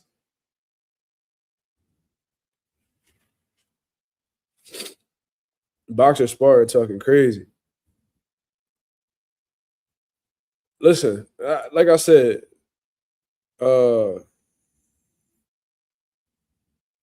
wait, hold up. Trick said the interviewer also agreed with Claressa that she could beat Rolly. I don't know if you asking the question or making a statement, but regardless, if the reporter did say that, if the interviewer did say that, then he or she, I don't know who it was, is a fucking idiot, or an enabler, or a yes man. Either way, there was no way you would have got me to agree that motherfucking Claressa Shields could beat a fucking Rolly Romero. You crazy? I know Rolly Romero ain't, like the best fighter in the world, but come on, bro. Y'all better leave Rolly alone. Claressa, the reality is Claressa ain't beating no elite level man in boxing. At all. She know that. But I guess she just want to, because I remember, like, she just want to compare herself with men so bad. I remember she said, oh, it's Muhammad Ali, it's Floyd, and then it's me. No, it's not. No, it's not. No, it's not. You want to be in the same lane as men so bad. It'll never happen. It'll never happen. As long as you got titties, it'll never happen. I'm sorry. You're in your own category. What's wrong with just being what is wrong with just being the greatest female fighter of all time? You cannot mention greatest female fighters of all time without mentioning your name. Why is that not enough?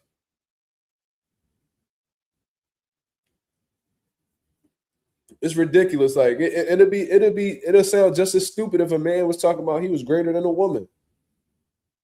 What the fuck, nigga? You gay or some shit? Like it's like that.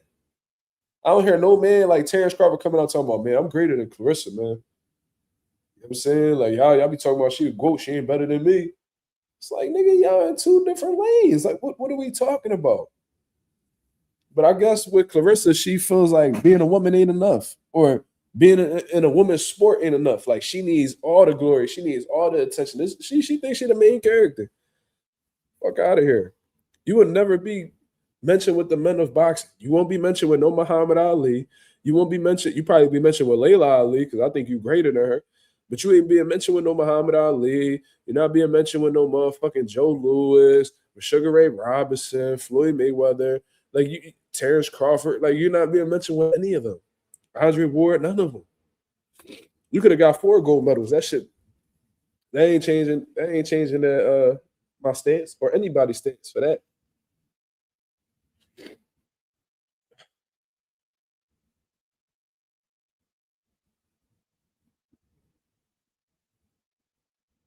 They said she could beat AB. Now she could probably beat AB. I ain't gonna lie.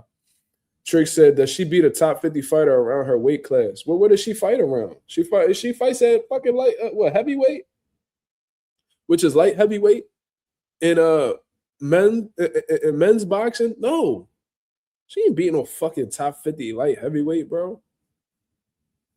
And guess what? If she do, them motherfuckers ain't really top 50. They dookie.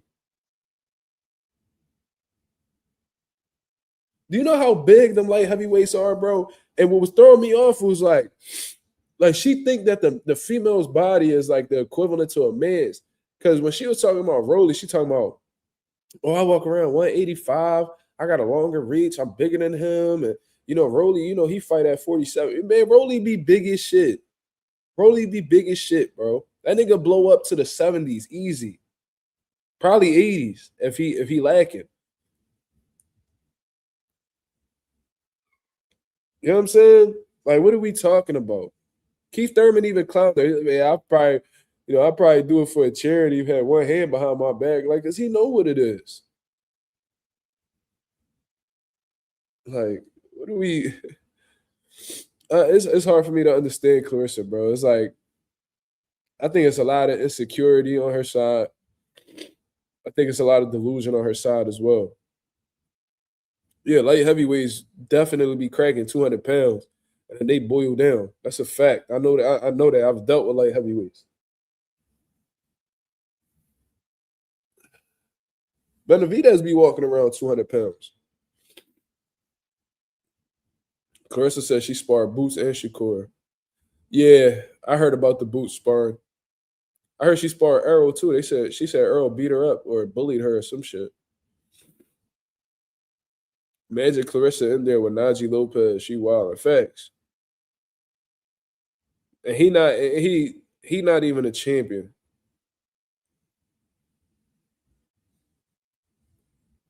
Atif, Ben Whitaker.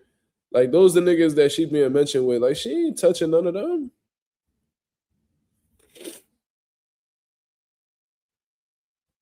Blair the Flair versus Claressa should be next ASAP. You a troll, boxer. You a troll. You trying to get because Blair punches very hard from what I heard.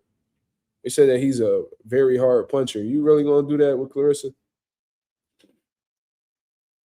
She gonna need Pap to go scrape her ass off the ring. Claressa might get Xander though. You disrespectful. That's almost timeout worthy. I ain't gonna lie.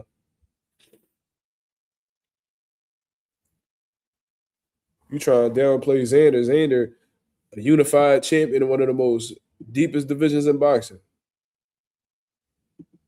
So if you feel that way about Xander, how you feel about 154? Overall, you crazy as shit.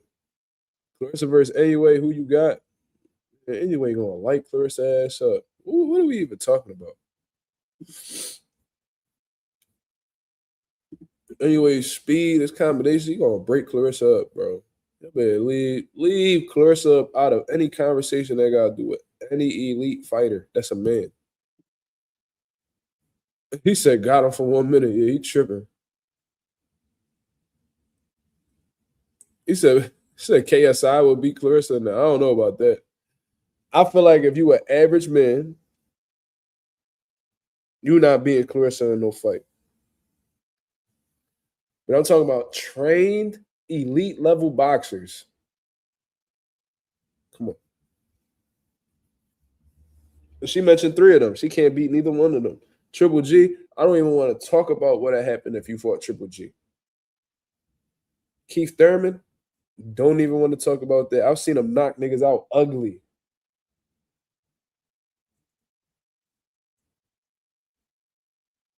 Rolly? No. Rolly punches way too hard for any female walking this planet. Rolly told me Jin Sasaki said that he's the hardest puncher he ever been in the ring with. Jin Sasaki done been hit by everybody and their mom. That motherfucker Jin been getting hit for a long time. Pause. The fact that he said Rolly the biggest puncher, I'll let you know everything you need to know.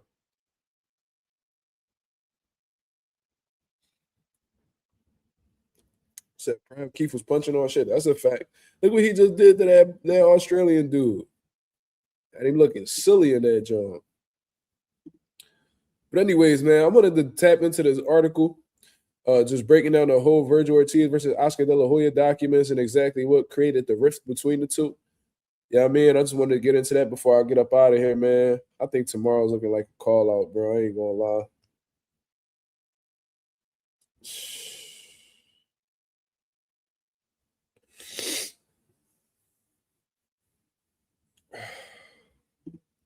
Might have to call out from work tomorrow. To be fair though, Mark, literally, I mean, he don't. You right, Anonymous. He don't remember. So how the fuck can you know if Brian Norman punch hard? That's a fact. Yo, Norman did him so dirty, bro. That was like one of the craziest licks caught in a long time.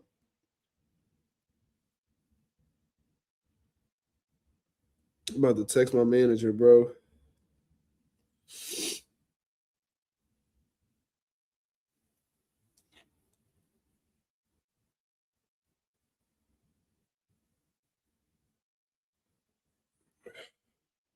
Yo, let me stop bitching, man. I'm gonna go to work. Stop bitching.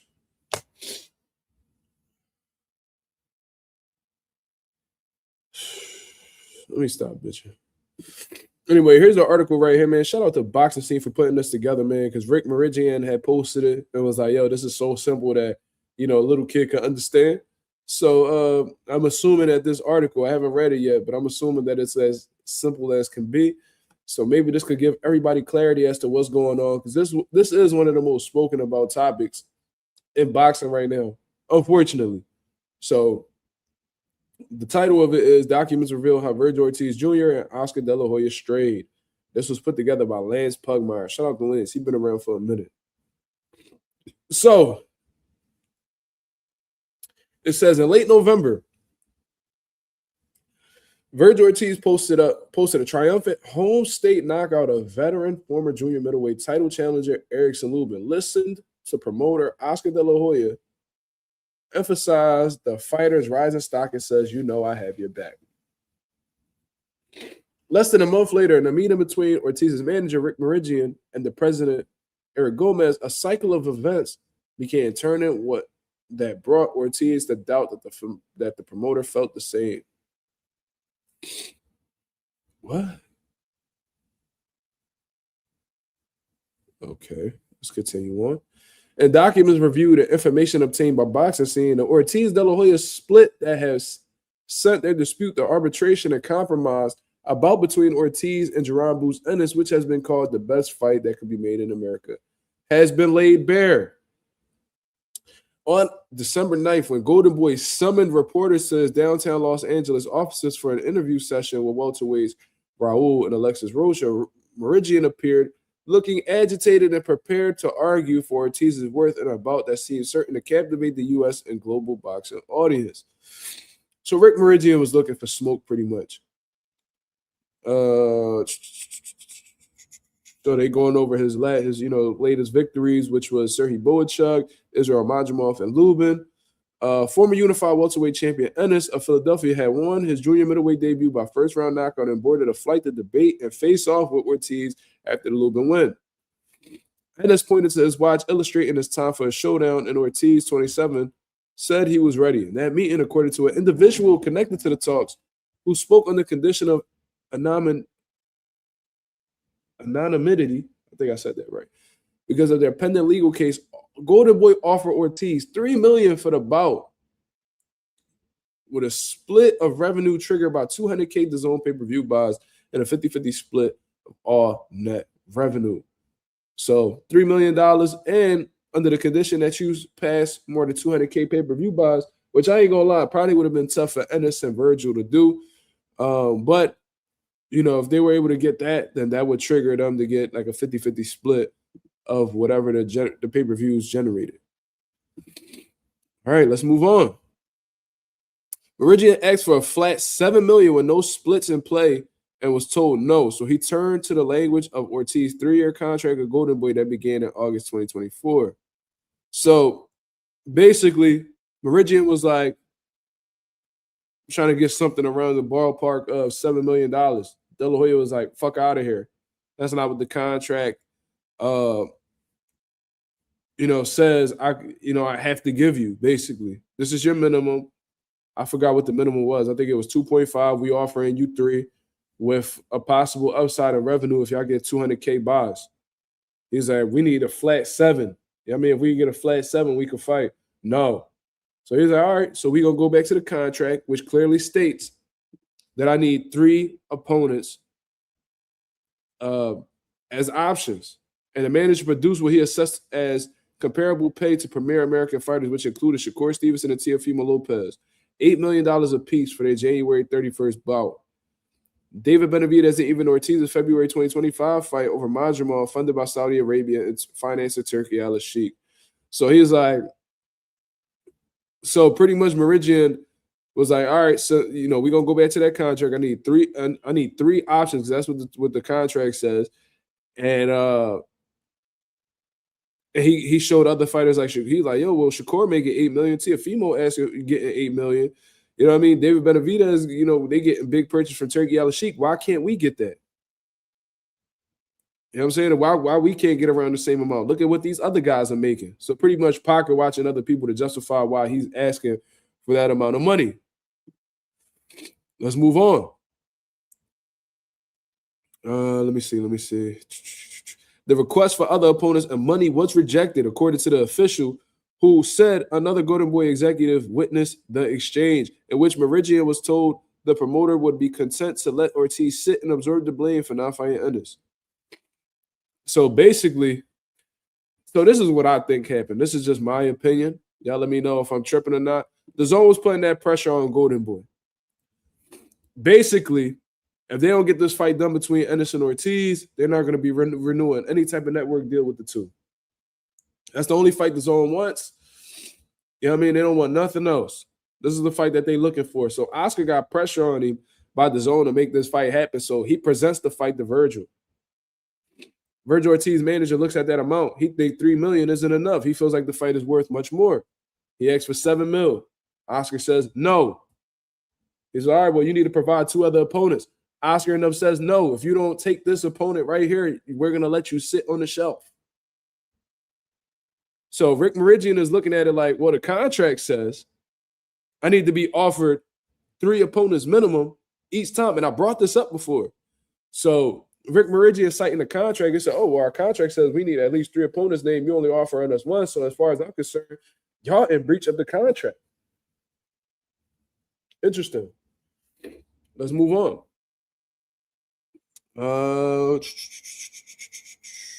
So pretty much fight, boots, or you sitting on the shelf, nigga. De La Hoya this week labeled Meridian the worst manager in boxing and a selfish asshole, arguing Meridian wants triple what we're contractually obligated to pay Virgil for the Boots fight. Okay. Nothing changed over 3 more weeks of dialogue, according to the individual, as De La Hoya told Boxing he wanted Ennis to take the fight for a 60-40 split, with the loser taking a 5% hit in their percentage. To the Ortiz camp, Golden Boy has committed a contractual breach by not meeting the prong of the contract. So this is part of the contract right here. It says the promoter guarantees the boxer 2 bouts per year. Promoter will offer at least 3 opponents per bout at least 60 days before the proposed fight date. So when you're looking at this right here, y'all, you technically are in breach of contract. I know that this is a fight that everybody wants to see. I don't want to see no other fight for Virgil besides Jerron Ennis, but when we're talking technically what's in this agreement, this contract between Virgil Ortiz and Golden Boy Promotions, if the contract says offering at least 3 opponents per bout, and you only offering 1, you are technically going against what the contract says. Let's move on. It says a second clause was also portrayed according to Virgil Team Ortiz. So not only was this violated, but the other one was violated. And we spoke about this multiple times, but we're going to get into it. It says, in it, Golden Boy is obligated to work in good faith with all boxing promoters to assure the boxer maximizes his exposure and revenue opportunities during the term. Promoter agrees to work in good faith and try to negotiate with the representatives for any and all opponents boxer wants to fight during the term, and boxer and his representatives expressly agree to direct any and all inquiries they may receive from potential opponents to promoter for purposes of negotiating the terms with a potential with a boxer. Hold on. That's a lot. That's a lot right there, y'all. Let's continue. In the event the promoter receives an offer to provide boxer a fight from another promoter or broadcast platform under the provision of services or a similar agreement, promoter must disclose to boxer the full value of all compensation offered and will provide boxer with a copy of such, provision of services or similar agreement and have boxer included as a party to such agreement. In the event that a third-party promoter, broadcaster, or financer wants to negotiate a fight involving promoter, boxer, and his representatives will work in good faith to maximize the opportunity for all parties, including but not limited to as necessary. This is a whole lot of shit. My fault, yo. I didn't expect this to be this crazy. By promoter allowing boxers, representatives to directly negotiate the bout with the third party. Unless the parties agree otherwise, promoters shall receive a POS fee equal to 25% of boxer's compensation for the bout. Okay. Team Ortiz assesses that De La Hoya's vulgar, disrespectful words uttered towards Ennis promoter Eddie Hearn, Alice Sheik, and the new Zuffa boxing heads Dana White and Nick Khan compromise Ortiz's earnings power and ability to land a lucrative alternative bout. So basically what Meridian is saying is, we're supposed to work in good faith with other promoters and shit like that, but it's hard for us to do that when Oscar De La Hoya is doing these fucking clapback Thursdays and, burning bridges with these folks. So how the fuck could we, work in good faith with these other promoters, these third parties and shit like that, but when you're purposely going online and talking shit about these guys, when we're supposed to keep things positive, I guess that's how I'm taking the shit, right? So it says, Meridian has complained that Hearn has said he previously negotiated an Ennis Ortiz deal with Golden Boy, but that manager was kept from learning the points, being told that Ortiz would earn $3 million. So, Meridian's pretty much talking like, Oscar De La Hoya did this fucking deal without even telling me about it. You know what I'm saying? Like, I'm Virgil Ortiz's manager. I'm supposed to be conducting his business. That's literally what he hires me for. This is why I get a percentage of his bag, because I'm conducting his business, but you're going behind my back to make this fight happen. It says, on his own, Meridian has said he secured 2 separate offers for Ortiz to fight Ennis, one of which he said will pay the fighter a minimum of $16 million. So basically, you did that shit behind my back. Now I'm going to do this shit behind your back. In her ruling this week that refused to free Ortiz from Golden Boy and sent the letter and sent the matter to arbitration, Nevada District Judge Christina Silva leaned on another contractual clause over Golden Boy's expired but still negotiated broadcast deal with DAZN. The clause says this. Now I'm about to read this, y'all. I'm about to read this. J-Day said what? I'm going back to the comments. He said when being greedy goes wrong. Yeah, yeah. The clause says this. Promoter's distribution relationship with the zone is a material incentive for boxer to enter this agreement. In the event that promoter's distribution relationship with the zone terminates for any reason and the promoter does not have an agreement in principle in place for an exclusive distribution relationship with an alternative broadcaster, then boxer shall have the right to terminate his agreement. See, this right here is what I thought was going to get him out of this deal. So not only did I think that, and the three options definitely has, a place in this situation as well. Because you could say he was technically in breach of the contract by not giving him three opponents. But this right here, I thought this was going to be the nail in the coffin. Now, I'm looking forward to seeing why the district judge still maintained that, not that Virgil's still a Golden Boy fighter, but refused to free Ortiz from the contract. And he just put it to arbitration. I thought this was going to be the nail in the coffin. It says, in the event that promoter's distribution relationship with the zone terminates for any reason, the promoter does not have an agreement in principle in place for an exclusive distribution relationship with an alternative broadcaster, then boxer shall have the right to terminate this agreement. Golden Boy and the zone's network deal is expired. It's been expired since the end of December. It's March 9th. It's been months. Golden Boy still doesn't have a deal. The COO of the zone put out a statement on Virgil's behalf and said that they don't have a deal set in place. I thought that was going to be the thing that had Virgil walk. That's just me. But anyways,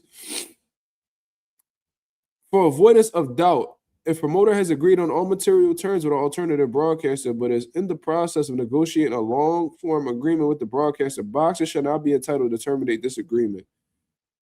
Boxer's right to terminate must be exercised by written notice within 30 days following boxers obtain a knowledge of the triggering event or will be deemed waived.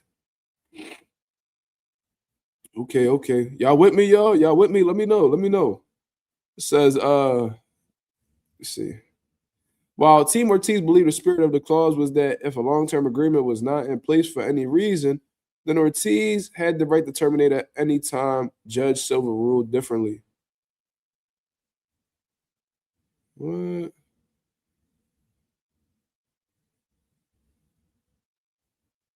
Okay.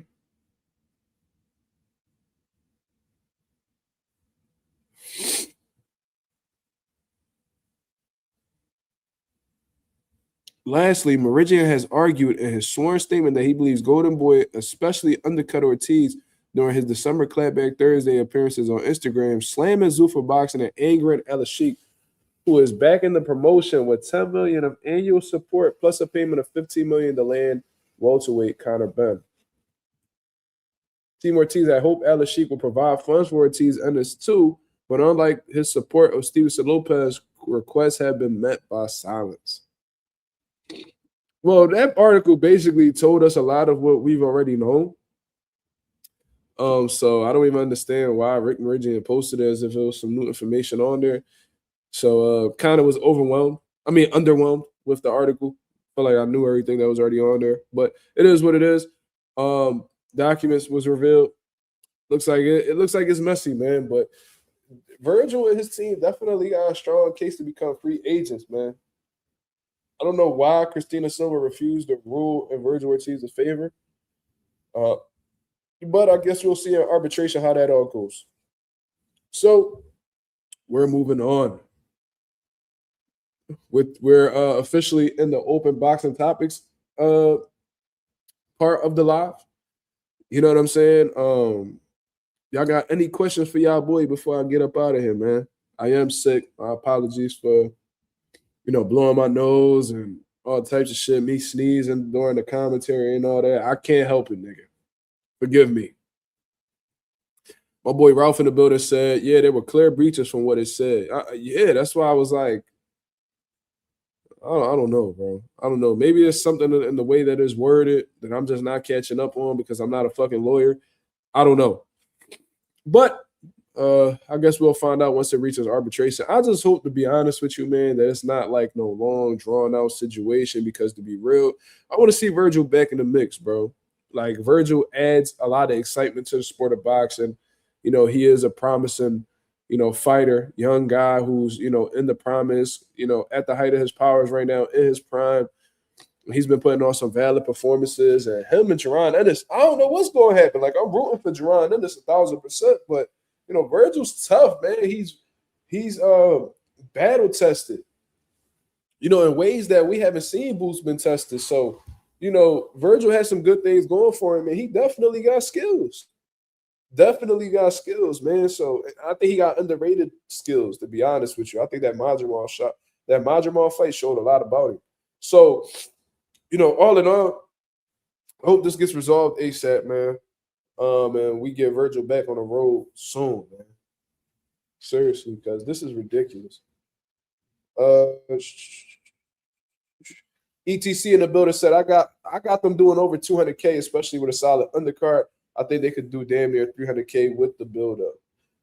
If they, because a lot of promoters don't be promoting these days, Clip. I ain't gonna lie to you, man. A lot of these promoters just be, putting the money up for these fights and just be expecting the fighters to sell the fight for them. Boots isn't a big talker. Virgil's not a big talker. It could be one of them situations where if they were like bigger names, the fight would sell itself. But both of these guys are still, on the come up, still trying to establish themselves as like the face of boxing, or at least attempting to do so. So could they do past 200K? Possibly.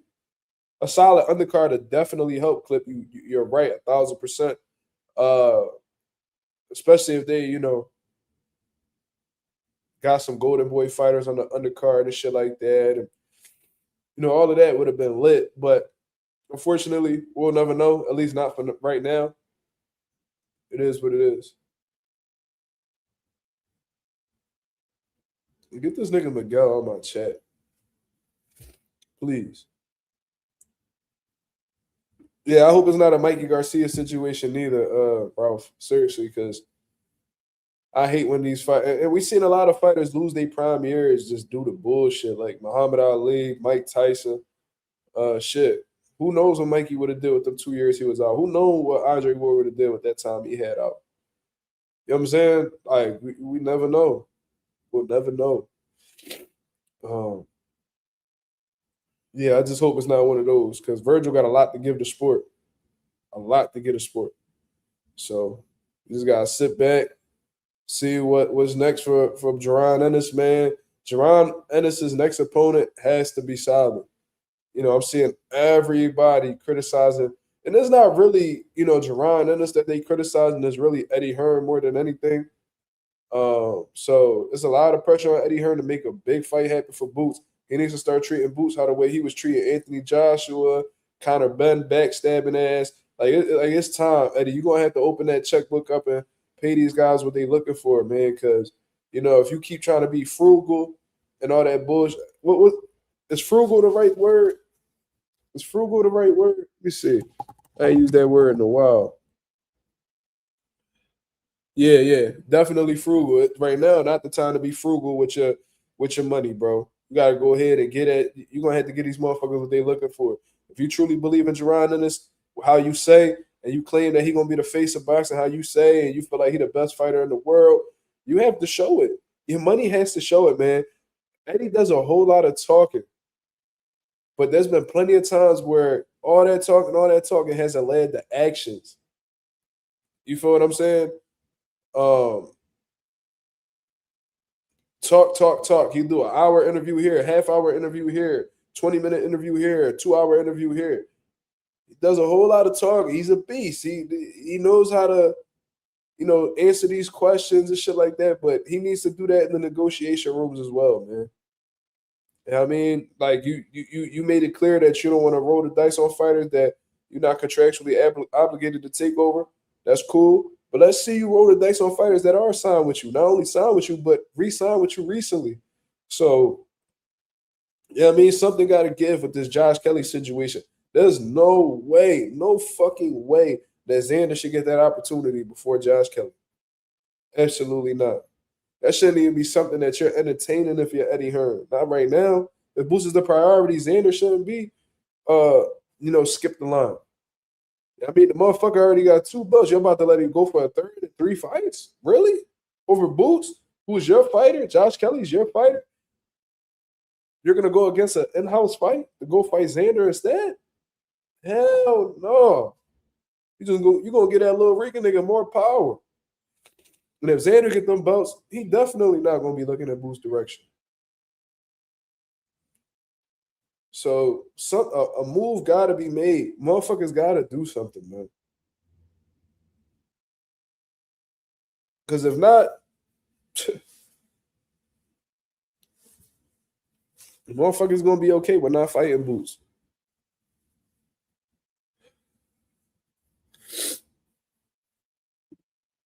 Ralph said, what if it happened? Boots would pack Charlo in a couple rounds. Watch, he would be one of the first ones to be like, Charlo had a long layoff. It wasn't the same. Yeah. You already know that's what's coming. But Jermell still, you know what I mean? He's still one of them ones. You know what I'm saying? I give him the benefit of the doubt. I still think he got it. I still think he has something left, in the sport of boxing. You know what I mean? A little bit of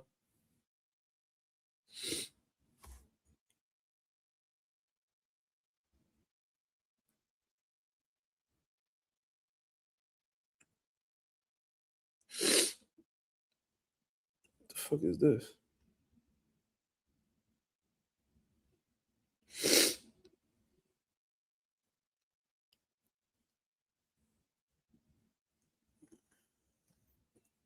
My fault, y'all.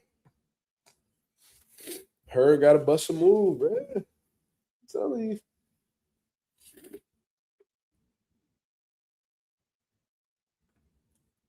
And Eddie is like, come on, bro. Conor left you. Anthony Joshua on his way out. What you got to lose, bro? What you got to lose? Now, if you out here talking about Boots is the best fighter in the world, or you just so amazed by his talent and all that, and you not showing it when it's time to pull that money out, y'all motherfuckers can't keep relying on Turkey Al-Sheikh to bail y'all niggas out. Y'all gotta be making big fights whether Turkey's in the mix or not. You currently competing against Turkey right now, bro.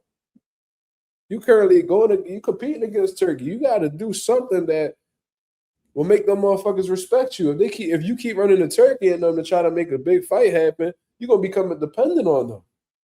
You gotta put your own bread up, bro. What Dave Dash said, y'all niggas gotta be your own boss. Y'all gotta put your own bread up. If y'all ain't putting your own bread up, y'all niggas is not your own bosses. It's that simple.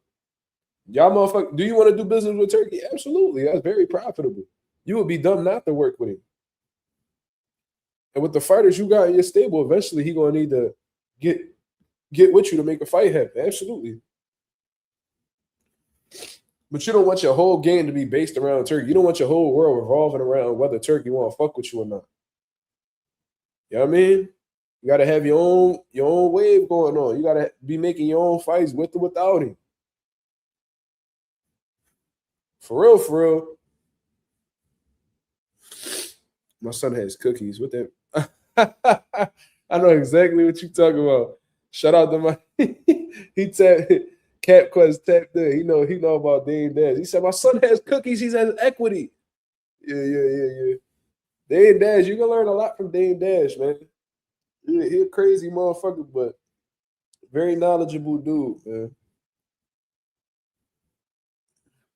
Love watching his interviews. I was just watching his interview with Andre Berto. I love his confidence. I like how don't nothing deter him, don't nothing discourage him. You know what I'm saying? All the shit that he done been through, he's still here 10 toes down, bro. Like, you gotta respect that courageousness. Went up against the system, made $1 billion companies, made motherfuckers rich. Dame Dash, you can learn a lot from that dude, for real. he right. Like you don't want. I mean, like as a father, like I don't really want nobody bossing my son around and all that shit. Like I'm going through that right now, but it's basically because I came up in conditions where I had no choice. But for my son, obviously, I want him to do better. You feel me?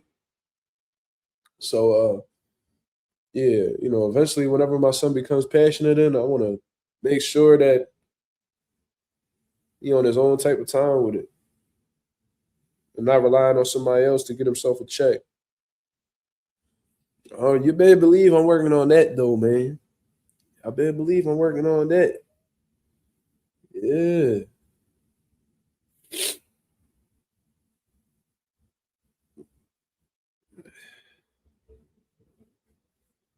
Let me see. Ralph said it. Hearn was saying that like Boots was guaranteed next with the IBF. Yeah, he made it seem like he was next for Josh Kelly. It was just real misleading, man. I spoke about this before, but it's like I still can't get over that. It's like you was telling everybody, you had me hyped up. I ain't gonna lie, fucking spun the shit out of me. Confused, caught me off guard with the bullshit. I was all in. I was like, oh shit. That's why I was rooting for Josh Kelly so heavy. If I'd have known Josh Kelly had other options, I'd have said, fuck him. You know what I'm saying? But just because Eddie Hearn was running around, I guess for the sake of promotion, saying how, if Josh Kelly wins, he's already agreed to terms to fight Boots. I'm like, oh, shit. Boots about to get another opportunity. I was like, let's fucking go. This motherfucker Josh Kelly beats Bakram, got that belt, and he said in the interview, oh, well, Boots is just one of the options. He's not the only one. That Eddie Hearn was like, yeah, Boots is an option. No, bitch, you made it seem like he was the only option. You ain't mentioned no other names outside of him. He's agreed to terms to fight Boots. Okay. So when you say that, we're thinking that he's literally the only name. You could have said, Josh Kelly has agreed to terms to fight Boots, to fight Conor Benn, to fight this person, to fight that person. You're like, okay. You know what I'm saying? That's like, all right. But, Eddie Hearn did that on purpose to get the people riled up and had them tune in to watch Josh Kelly and Bakram just to see. Like, I get it. You know what I mean? But, at the end of the day, we are looking at you like a fucking liar, man. I hope you know that. But any last questions before we get up out of here, y'all? We spoke about De La Hoya and Virgil documents that was revealed by Lance Pugmire, or at least him revealing some information. Shields calling out Rolly Romero and how ridiculous that is. And I gave you guys some commentary for Opetaia versus Brandon Glatton live. Congratulations to Jai Opetaia for winning that belt. Brandon Glatton, you tough as nails, brother. You are the definition of durability. Granted, Shin loved his mental fortitude as well, his determination. He'd be a problem for a few of these dudes out here, for certain. I definitely would like to see Brandon Glatton come in. I thought he was going to get stopped early, man. I think he fooled all of us. Shit, I thought he was going to be easy work, and that was a tough outing for Opetaia. I ain't going to lie, but a great experience for Opetaia overall, and hopefully he gets a unification fight next. Let's see if Zuffa's going to be approving of that, or they just going to make him defend that bum-ass belt. We'll see.